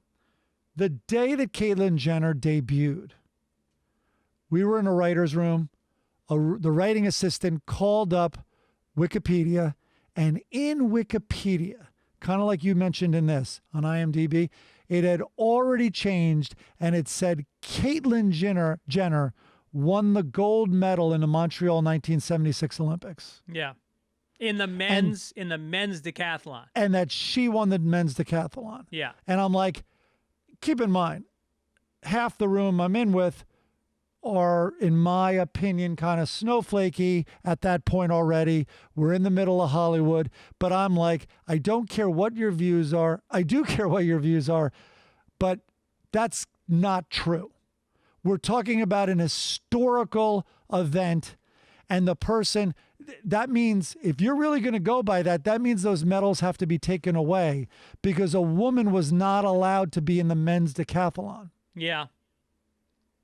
And again, like, Rogan gets a lot of heat because he doesn't believe that transgender women or women that were born male should be allowed to compete in boxing and, MMA fights because they literally fucking pummel the women. And he got so much shit for holding that viewpoint when you got to say, these women are born with bigger bone structure, more testosterone, bigger fists. There's just physiological differences that allow them to kick the shit out of women. Yeah, and also, you are probably, and I think it's true in every case where this has happened, including in tennis, you were not good enough to compete on as equal a high, like let's say it's the U.S. Open. You were not good enough to compete in the men's U.S. Open. Yes, you're a great tennis player. Now you're going to be in huge tournaments and get sponsors as a woman. Like, no, that doesn't seem like it's very beneficial to you. Like, of course, you have the absolute right to identify as a woman. Do you have the right to identify as a professional athlete now? Yeah. No, I don't think it comes with it. Speaking of sponsors, don't forget Blue Chew. You need a boner? Get some Blue Chew. Put in code PAPERS. Go to bluechew.com. Promo code PAPERS. Get a boner. Love it. They're good. Get a boner. But wait, sorry, I am telling a lot of stories, but the very quick story. Near me growing up was the transgender tennis player. That's why I brought that up. The first one, and the most famous, I'd say, transgender. I'm stalling as I can't remember her name. So you knew I grew up with Renee Richards was in our kind of community, right? When I was a teenager. Renee Richards is the first the first famous, I'd say, transgender. Was a doctor, an eye doctor in New York. Very good tennis player socially as a man. Maybe played in college. Transgendered, and then entered the women's professional circuit. How'd she do? She was good, but then Billie Jean King, I believe, and Chris Evert refused to change in the dressing room with her. Really? And yes, and then there were court cases, and it was very famous. Anyway, it's pretty fascinating, and was one of the first cases that tested this new understanding, and there was really no precedence for it. So it's a fascinating case. But I will tell you, I was a high school tennis player, and, okay for high school. And we were in doubles, and she was on the other side. And she was very believable as a woman. Like, I always refer to her as she, and without hesitation, I don't have to think about it. And, her dog was on the court and was a bit of a pain. And she's like, here, go off the court, and say, get off, like Sparky, get off the court. And she spoke in an effeminate way and carried her body also in an effeminate way. But when the dog wouldn't leave, all of a sudden she's like, Mike, can you just pull the fence open a little bit for me? And then she picked up a tennis ball and, like a MLB catcher, fired the tennis ball by my head. It like whistled, like I didn't even see the thing go by me, and the dog took off. Same thing we're playing. She's down, she's serving, she's down love 40, and we're like psyched, and this was like an important game to win. When I say I didn't even see the first serve, and that gun had not come out earlier. Yeah. It was like a dainty toss. Here you go, putting it in play. Yeah. Obviously, there's incentive for her to keep the ball in play so she can play tennis, but not when down love 40.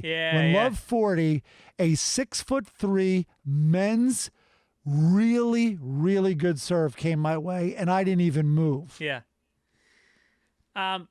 Can we talk about the Belushi documentary? I talked about it on Fitzdog Radio because I was given an advance to it by the marketing people for Belushi because they wanted me to talk about it on my podcast, and they sent me a Polaroid camera as a thank you. So I should say that as full disclosure. But besides that, one of the best documentaries I've ever seen. During it, I said to myself, this is very good. Because, boy, is it not flattering. Well, it's not flattering, but it's humanizing. I think it is flattering. I disagree. I think it's very flattering. No, you know what I mean. It's like this could have been a celebration of the game changer that was John Belushi. Yes, I think it. But the amazing thing is the access they got. I mean, Dan Aykroyd was so forthcoming and vulnerable, talking about how guilty he felt when John died because John had invited him out to California almost to help him, and he didn't go. And then the wife, Judy, was talking about how she didn't officially separate from him, but she stayed on the East Coast to go to therapy to try to deal with her codependence with him at the time that he died. So she felt tremendous guilt, and they both talk about that in the film. But that didn't really add up to me as much. No? Like, you could do sessions over the phone. People were doing that then, and like. No, I don't think it was just for the therapist. I think she needed to be apart from him. Yeah, that's what I mean. There's more there, I think. Yeah. But it was very. It showed his talent. It showed his process about how he really did want to be a serious actor. And god damn, was he funny. He was really, really funny. But he's also like, it's one of those things where you just have to take people's words for it when they describe charisma.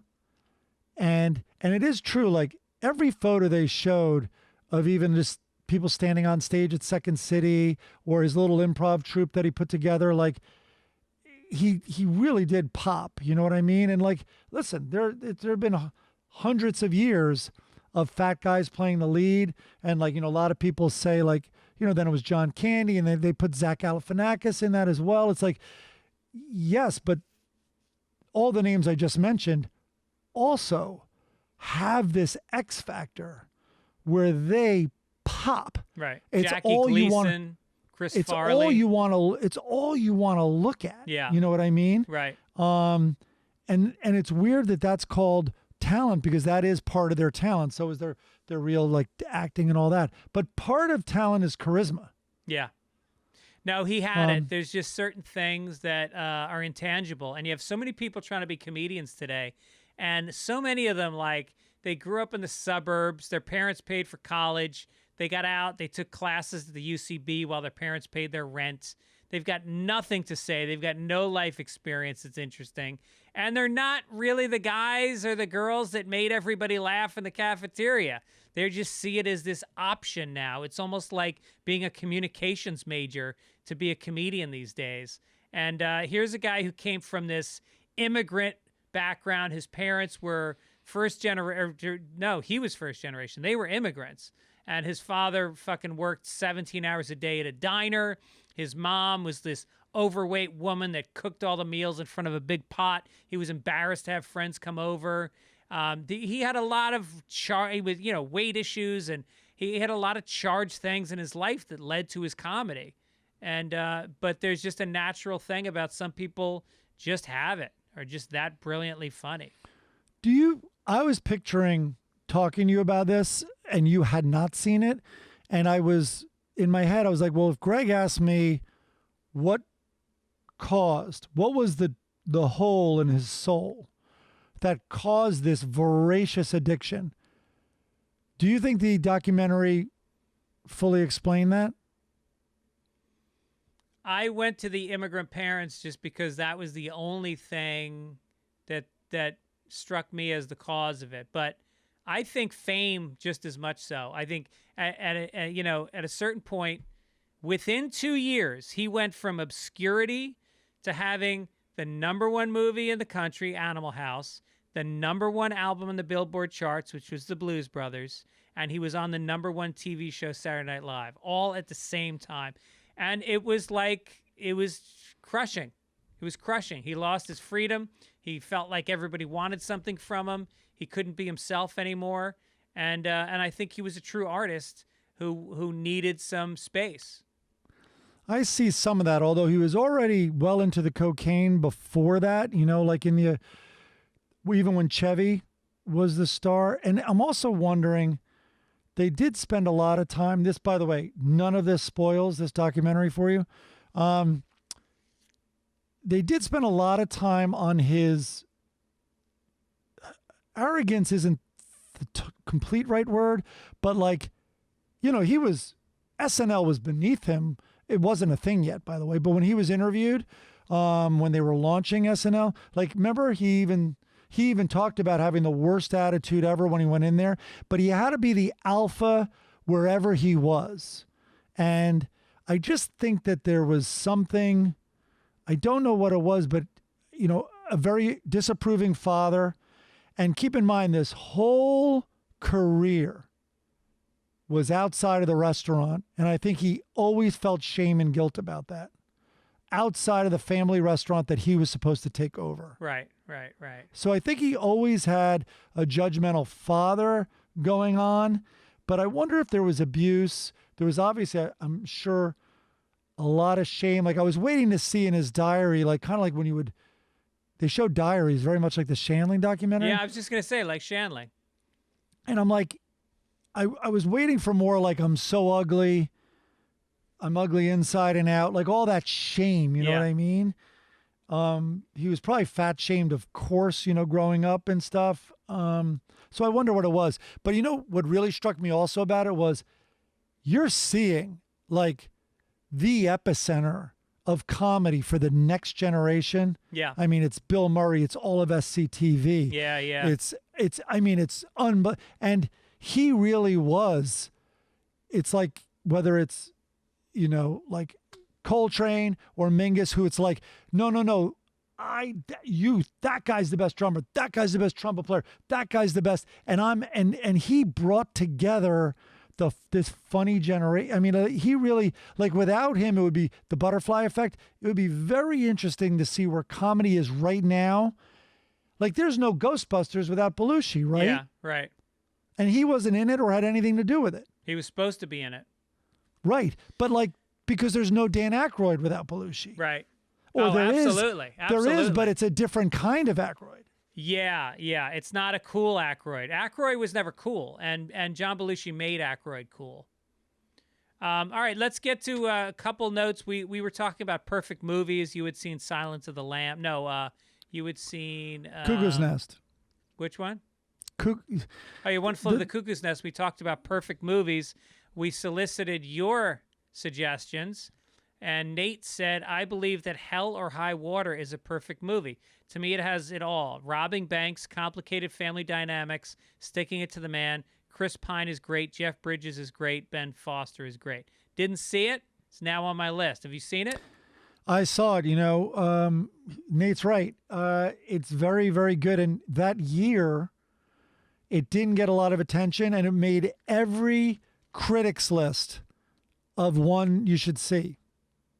Really? Okay. Yeah. So there's that, and then we've got Patterns by Rod Serling, is what Eddie Fallis says. Every scene progresses, the themes and characters grow. No fat on this movie whatsoever. Didn't see it? I am totally going to see that, because that's the thing about Serling and Twilight Zone. Just the economy and the efficiency of the storytelling. Especially in Twilight Zone, is just amazing. Yeah. And then we have Rob, who I'm going to see. Rob's a big fan of the show. He's written songs for us. His girlfriend has done art for us. Huh. He's in Phoenix. I'm going to meet him for the first time when I do some shows there in January. And You think you're doing shows in January? in Phoenix, no less. By the way, you're not doing shows in January, but go on. He says True Romance. I agree with that. Alien. I agree with that. Alien's amazing. And he says Killer Clowns from Outer Space. I didn't see it. I've always heard of it, and I've probably seen parts of it. Based on True his Romance. Was True Romance written by Tarantino? Yes. Yeah. And then Alien, I don't know if it holds up. I think it's very slow for people of this generation. I'll have to say. Have you shown it to the girls? I did. I watched it with Olivia, and she really liked it. I think it does hold up. Now, part of the reason I think it holds up is this was probably a year and a half ago, and it's just such a strong female character. Yeah. And this was at the time where Me Too was just about starting, so I think it had an extra bit of resonation with her. Yeah. Okay. But I felt it held up. I mean, listen, man, it's Ridley Scott. Yeah. It holds up. Right. All right, let's get to some sports.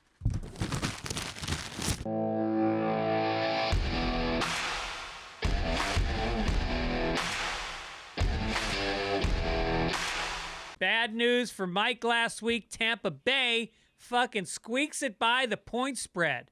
Kansas You didn't City, even know. I had to inform you. I know. Kansas City beat Tampa Bay by 3, but the point spread, I thought the point spread was 3, and it was a push. You're telling me it was 3.5. In fact, that gives me $50. It sure does. This week is a bye week, and so they have the week off to rest, which doesn't bode well for you the week after, because they're going to be rested and full of COVID.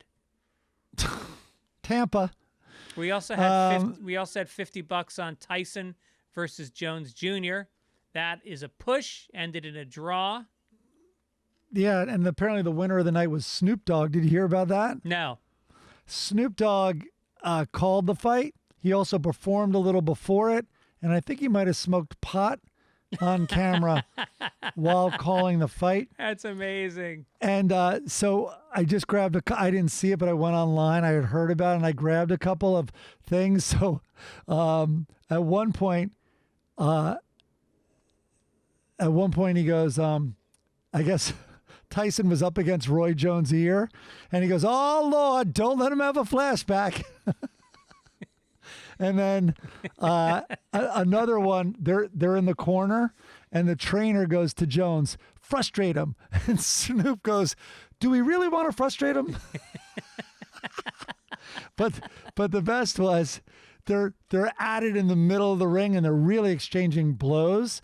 By the way, apparently it was a real fight. Yeah, I heard it was good. I heard it was, of course you handicap it for that they're in their 50s, but they were really slugging it out, and apparently it was very good. But they're slugging down the middle, and he goes, "This shit is like two of my uncles fighting at the barbecue."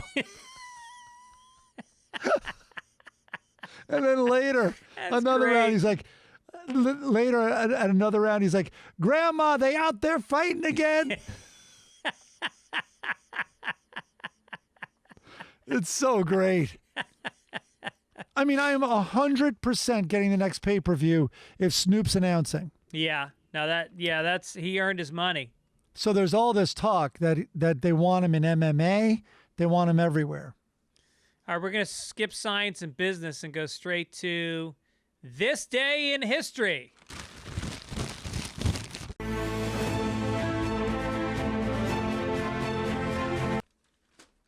Oh, this was big. 1969, December 6th. Altamont, a new music festival in Northern California, was the brainchild of the Rolling Stones, who hoped to cap off their U.S. tour in late 1969 with a concert that would be the West Coast equivalent of Woodstock. Unlike Woodstock, however, which was the result of months of careful planning by a team of well-funded organizers, Altamont was a largely improvised affair that did not even have a definite venue arranged just days before the event. It was Santana, Jefferson Airplane, Crosby, Stills, Nash & Young, The Grateful Dead. The problem is they hired several dozen members of the Hells Angels as informal security, paying them $500 worth of beer. So it was dark before the time of the concert's next. So the Stones are going to close it out. The Grateful Dead are the next to last act. And the Dead had left the venue entirely out of concern for their safety when they learned that Jefferson Airplane singer Marty Balin had been knocked unconscious by one of the Hells Angels in a melee during the band's performance.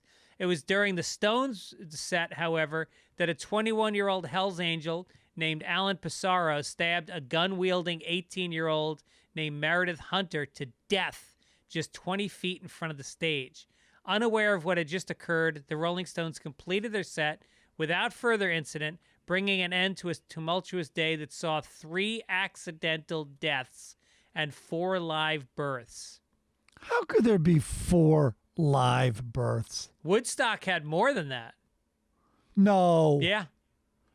Who in their right mind is like, my water may break any second.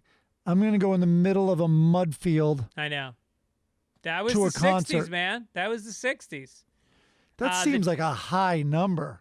The documentary Gimme Shelter by the Maisleys brothers. Yeah, so, well, did you ever see the documentary? Oh, yeah. Yeah, it's amazing. So, this Meredith Hunter is a black kid. So there was also that. And I think, was it that he allegedly had a gun? Yeah, it was not proved. But he got freed. The guy was let off. They called it defense. So they must have found the gun because they called it self-defense and the guy walked. Yeah, but it was a total shit show in this documentary.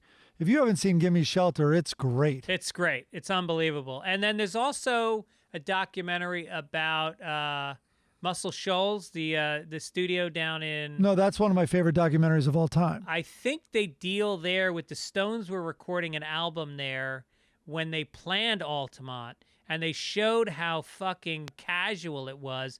They decided last minute that they wanted to do this. There was something about the Stones couldn't tour. There was something to do with their visas or a drug bust or something. It was a drug bust, yes. Yeah, so their tour got shut down early, and so they threw this concert together. And yeah, I think I have that right. And they recorded one of their seminal albums down there. Where's Muscle Shoals? Alabama or something? It is in Alabama. If you have not seen this documentary, there's also a personal story in it of the owner, but the amount of music, I mean, that's where Freebird was hatched. And it's like, and Aretha Franklin's career was just about to disappear. She had not made it yet. And then this white guy in Muscle Shoals all of a sudden just dun, dun, dun, dun, like in a frustrated break, just started playing these tunes. What's that? To You're No Good, I think. And Aretha's like Aretha, who's an amazing piano player in her own right, jumps on it. And it's so that pressing the piano key in that moment created what we know as Aretha Franklin, so much that they recorded it there. It was great. Her manager then brings her back up to New York, and then to the credit, I guess, of Aretha and everything, was like, we're sending down for those musicians, bring those boys up to New York, and that's what happened. Yeah, right. And anyway, there's a million stories. Also, the birth of Southern rock with Duane Allman's my favorite part of that whole story. But anyway, see the documentary. Yeah, and Otis Redding, Dylan recorded there. Everybody. It was it was like the wall of sound. It was like they had a sound that came out of there. They also said it was like something spiritual, like, the whole, they spent all the time saying like it's in the waters. There's a river that runs nearby, and there's just something very magical about this rundown, rather nondescript recording studio, and that you would go all the way, like that Aretha Franklin would leave Detroit and New York to go down there. You know what I mean? Like it's all, and at the Stones, they had heard about it, and so they went there, and I think they did part of the Gimme Shelter in there, I believe, as well, the song. But anyway, those documentary brothers who did the Maisels, I think they're called, did Gimme Shelter. A few years later, they did Grey Gardens. Have you seen that yet? Oh, yeah. Well, I saw the spoof of it on Documentary Now. I never saw the actual documentary. Here's the thing. They tried to think of the craziest things ever to spoof it. It may not have out-crazied the original. Yeah. So at the beginning of the pandemic, I'm like, I'm going to see all the greatest documentaries, and so every list you look up, Grey Gardens is in the top 10. Yeah. You should watch it with the family. Yeah, Sticky Fingers was recorded at Muscle Shoals. Let's get to some mail. This one from, you ready for this? Joanne, the What? real Joanne, sent, just wanted to wish my boyfriends a happy holiday. What? How about that? Oh. I mean, it's so weird because so many different Joannes have texted us or emailed us since she started, so it's nice to come around full circle and see she's finally gotten back in touch with us. And I think implicit in that is it's sweet, she has a crush on her boyfriend still. Sometimes you have a crush on someone, they become your boyfriend, and then you no longer have a crush on them. Right. They're your boyfriend. This comes from Jane O'Keefe. Hey, Greg, just wanted to make sure that you and Mike know that due to his relocation from New York, after January 20th, you can officially call Trump Florida Man. Thanks for the laughs. Yep. John Gomes says, you guys were saying how you guys have never seen a girl masturbating in public on the last show. Watch this video. Did you watch the video? A few times. It is a girl, and it's gotta be Florida. And she is on top of a car in traffic, and she is completely naked, and she is masturbating, and she appears to be not that fucked up. It was so weird. And there was like people watching and cheering, and like I think a cop came and told her to get off the car, and she was Kind of taunting attractive too. She was very attractive. It was hard for me to tease out. Is she legitimately attractive, or is it just I'm attracted to the things she's doing right now? No, she had a beautiful Do I like her body. choices? If you want to see it, don't ask us. By the way, go to SundayPapers.com if you want to see any of the cartoons we're talking about, our logos. You can download the show. We link to different sponsors and different people that we like on the show. If you Google woman masturbating on car, I wonder how many results you get. Chris, you've done it. This one comes from Augur Jacques, longtime listener and fan. If Gibbons ever wants to tell his wisdom tooth story on the show, that would be terrific. Best dentist story I've ever heard. Also, Andy Kindler is a joy and needs to continue his participation in Sunday Papers. Stay safe and classy. So everybody who hated Kindler on here now is like, oh, this story's gonna suck. I'm not telling it now, but oh yeah, we'll tell the dentist story. When was the last time? I haven't been to the dentist since pre-pandemic. I have to line one up now. I think you can go, but I gotta make an appointment. It's been a while. By the way, I do want to say we got a letter from someone who said not to read it on air, but it was very touching. Do you know what I'm referring to? Yeah. So it was about a guy masturbating on a motorcycle. No, I'm kidding. It's not going, it's not going well in this pandemic for him. Yeah. And I just think that we do get a bunch of letters like that. And that's I'm so sorry to hear that. And I think you're giving us way too much credit that we're a bright spot and all that. But listen, I guess I won't deflect too much. I'm happy we can help at all. And I'm just, I guess I bring it up to say, I am so sorry for everyone out there, who's really hurting.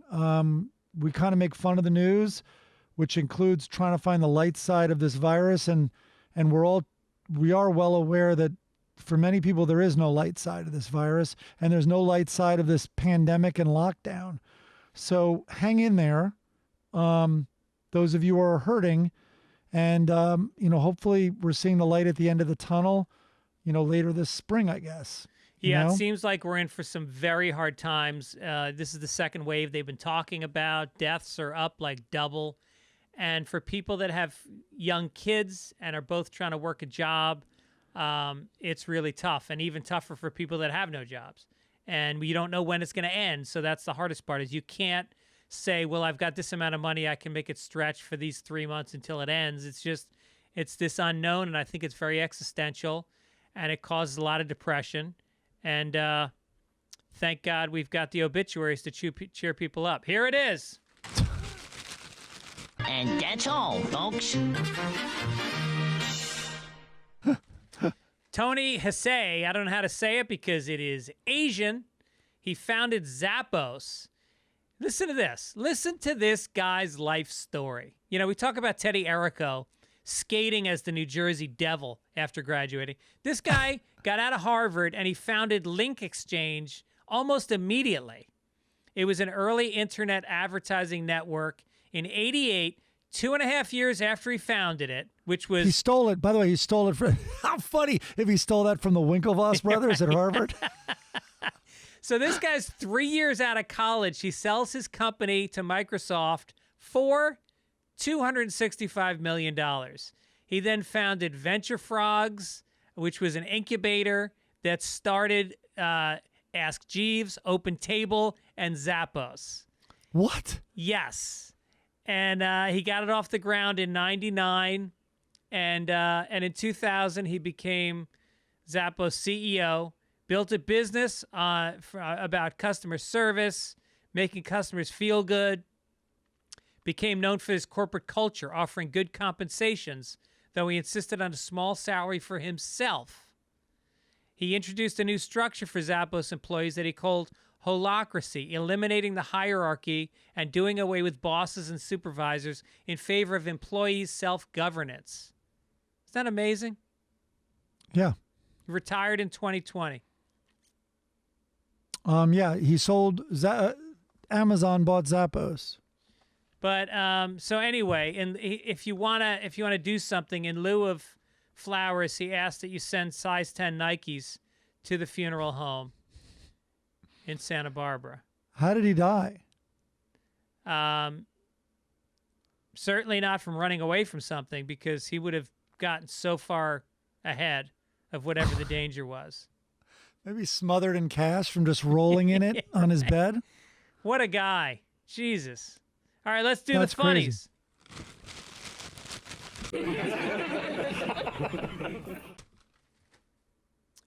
First of all, we got a letter from a guy named Sean. I was really into drawing as a kid, and my father once took me to an event at the Cartoon Museum of Art when I was around 10. I shook hands with both Mort Walker, who did Beetle Bailey, and Dick Brown, who did Hager, both of whom were sloppy and smelled like old Overholt and Certs.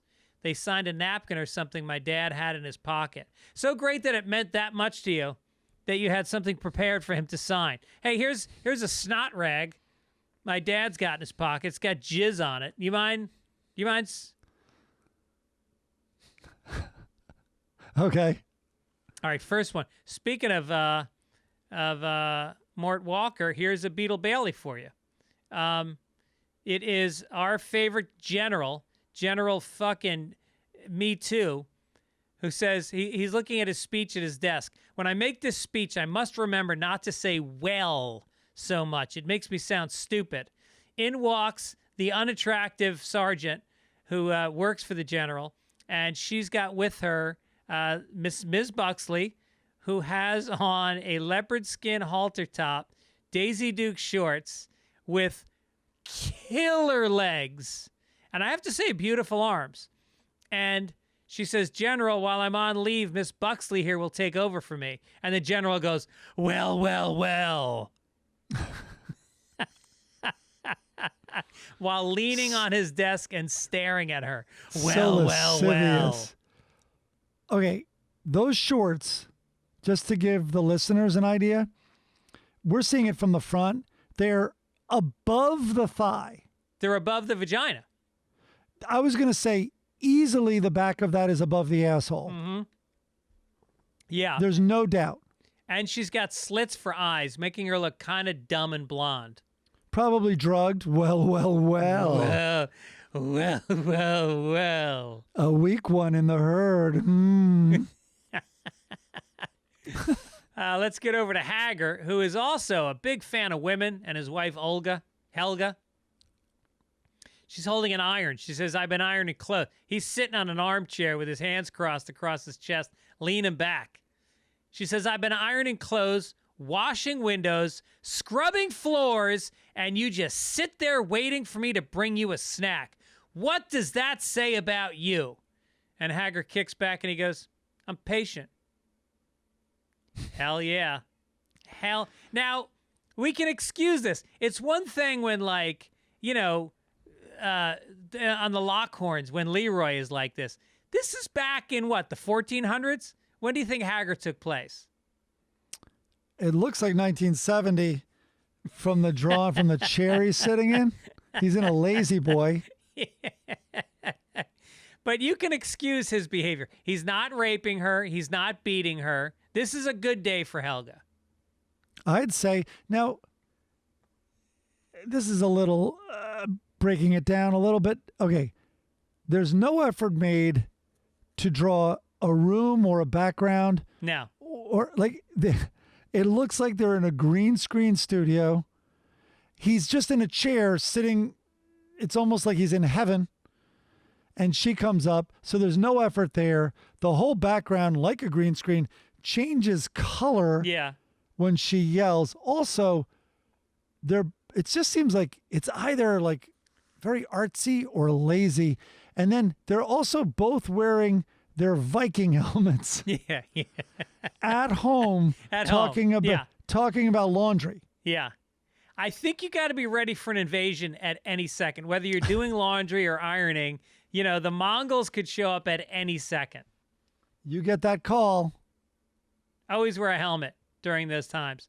Let's get to the Lockhorns, which I do the Lockhorns once in a while because it is a great fucking comic strip. It's so well written. It's so goddamn funny. The guy's name is Hostess Reiner, something Reiner.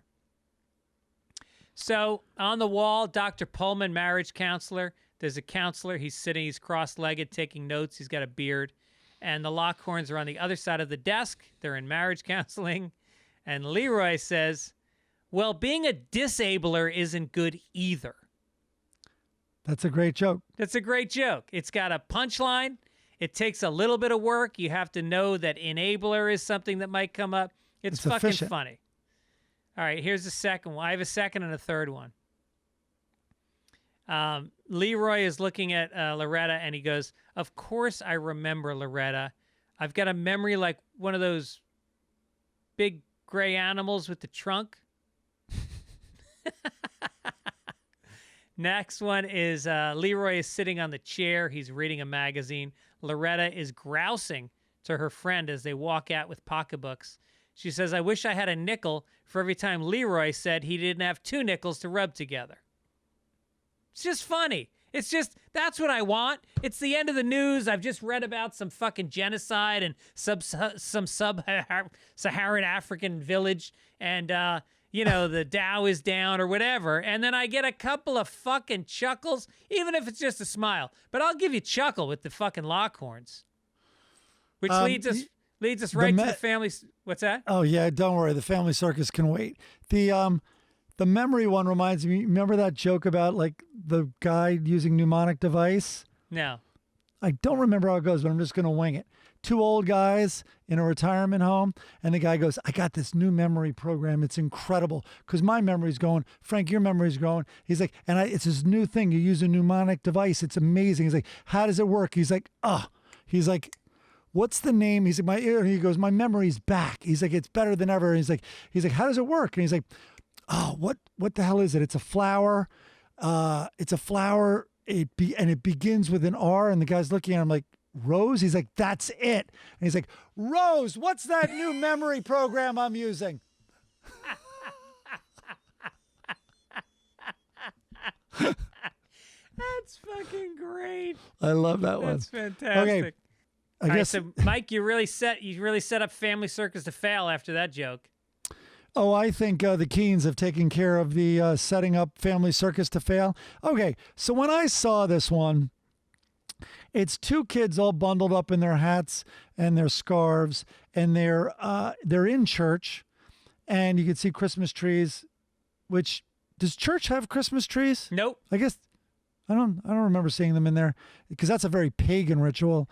Anyway, they're looking up at the stained glass window, and the stained glass window has an angel blowing his horn, and one stupid kid says to the other one, that angel's name is Harold. Now, when I first saw it, I kind of chuckled because I thought, this is kind of random. And it occurred to me, maybe just by maybe he didn't have time. He was so late for the golf course that day when he was trying to create an unfunny cartoon that he didn't even have time to make the lamest effort. And he just wrote this, but it kind of made me laugh. But no, I don't think that's what's going on. Do you know what he was trying to get at this? Yeah, hark the herald angels sing. That wasn't obvious to me immediately. So now it's just back to being a piece of shit. Yeah, it was something that he heard the song, Hark the Herald Angels Sing, and he said, Harold sounds like Harold. Let me work backwards from that, which took less than 3 seconds. I don't even think he does the art. That's the thing about Jeff Keen. I believe there's an illustrator. He just thinks of the clever joke that Harold and Harold are close and lets this guy do the heavy lifting. I then looked up that song because eventually I got it because I'm like, no way, this can't just be purely, because I think two kids and one kid's trying to sort of act like more knowledgeable and showing the kid the ropes, like, hey, by the way, that angel's name was Harold. Like, I think that's kind of funny. And then I'm like, wait a minute, something's wrong, because this doesn't make me laugh. And sure enough, no, it's a dumb kid turning Harold into Harold. But I did look up the song, and that's a really kind of kick-ass song musically. Hell yeah. And it reminds me of like, kind of like the Elton John. I think, the guy that wrote Benny and the Jets, it's like you're handing off a rather pedestrian lyrics to a genius. And he comes back with Don't Let the Sun Go Down. I mean, like, in other words, these amazing songs musically. I think the same thing here. Like, I think this was probably like almost an angry song, like, hark, the herald angels sing, glory to be to the newborn king, peace on earth and mercy mild, God and sinners reconciled, joy. Like, and meanwhile it comes back like, hark, that like comes back all catchy. Yeah, I think the writer was probably like, no, Right. this is an intense song. Christ by highest heaven adored, Christ the everlasting Lord. He's like, Christ, he's like, no, it's not joyful. Well, I think that goes back to my song I listened to on the way to the office. What if it was, tonight's the night. It's going to be all right. Spread your wings and let me come inside. Spread your wings and let me come inside. I mean, listen to these. Veiled in flesh, the Godhead see. Hall, the incarnate deity. Hail, not hall. Sorry, it's very small print. You sure it's not Heil?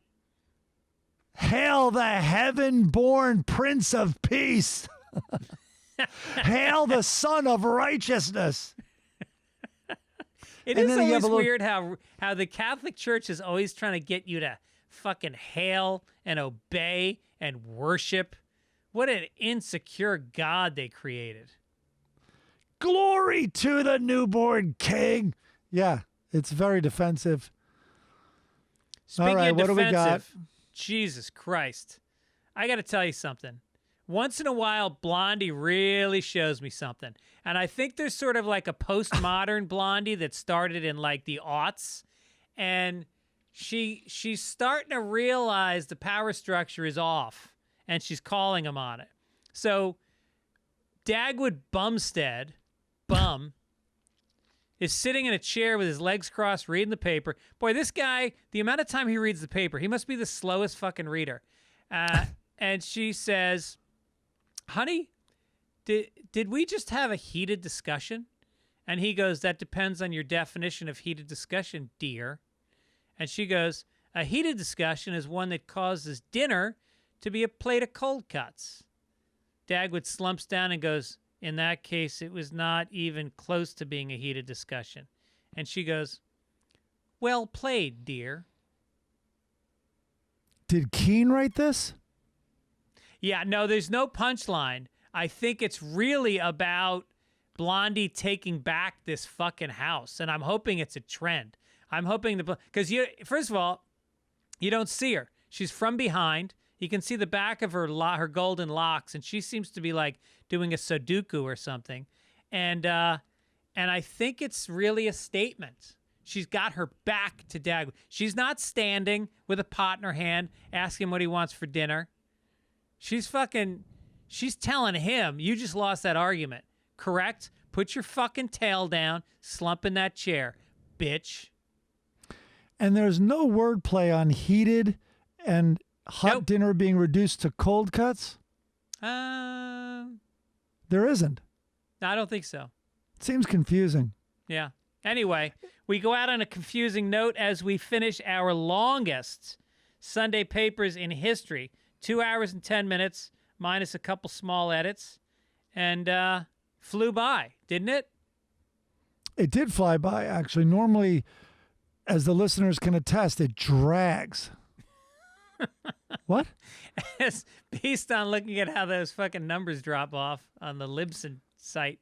I want to remind you. How many depressed listeners just called it quits this week? Yeah. This couldn't even be their ray of light. Hey, Assuming that the COVID doesn't get too bad, I got some dates coming up. January 21 through 23 in Phoenix. January 28th through 30th in Kansas City. Then we got February 18th through 20 in Portland and Sacramento on March 11 through 13. Get your tickets at the old fitzdog.com site. You can get links to all the tickets. And that's it. Hey, maybe at some point after this, we would do, don't people do these live? Well, we've done one before, a live podcast. Oh, yeah. Wait, where did we do a live podcast? We did one in, it was far away in Hollywood. Where? It was at a bar on La Brea. And we did it in the back of the room. But no, I like just joined you. It was years ago. Oh, it was a Fitzdog Radio. Yes. Oh, yeah. I remember that. We had, was Maria Bamford on the show? She is one of my favorites. Yeah. She was the guest, yes. Yeah, she was great. Got to get her back. I got some good guests coming up on Fitzdog Radio. We've got Paul TJ Miller? Scheer on this week. And then TJ Miller is coming on. No. As well as Nick Swartzen and a plethora of other white men. Mike, enjoy the rest of your day, and we'll see you in a week. Everybody take it easy out there. These numbers are only going to get worse. Yeah, take it slow, be safe. Realize that the safer you are, the sooner this lasts. God bless America. Take it easy. Take it easy.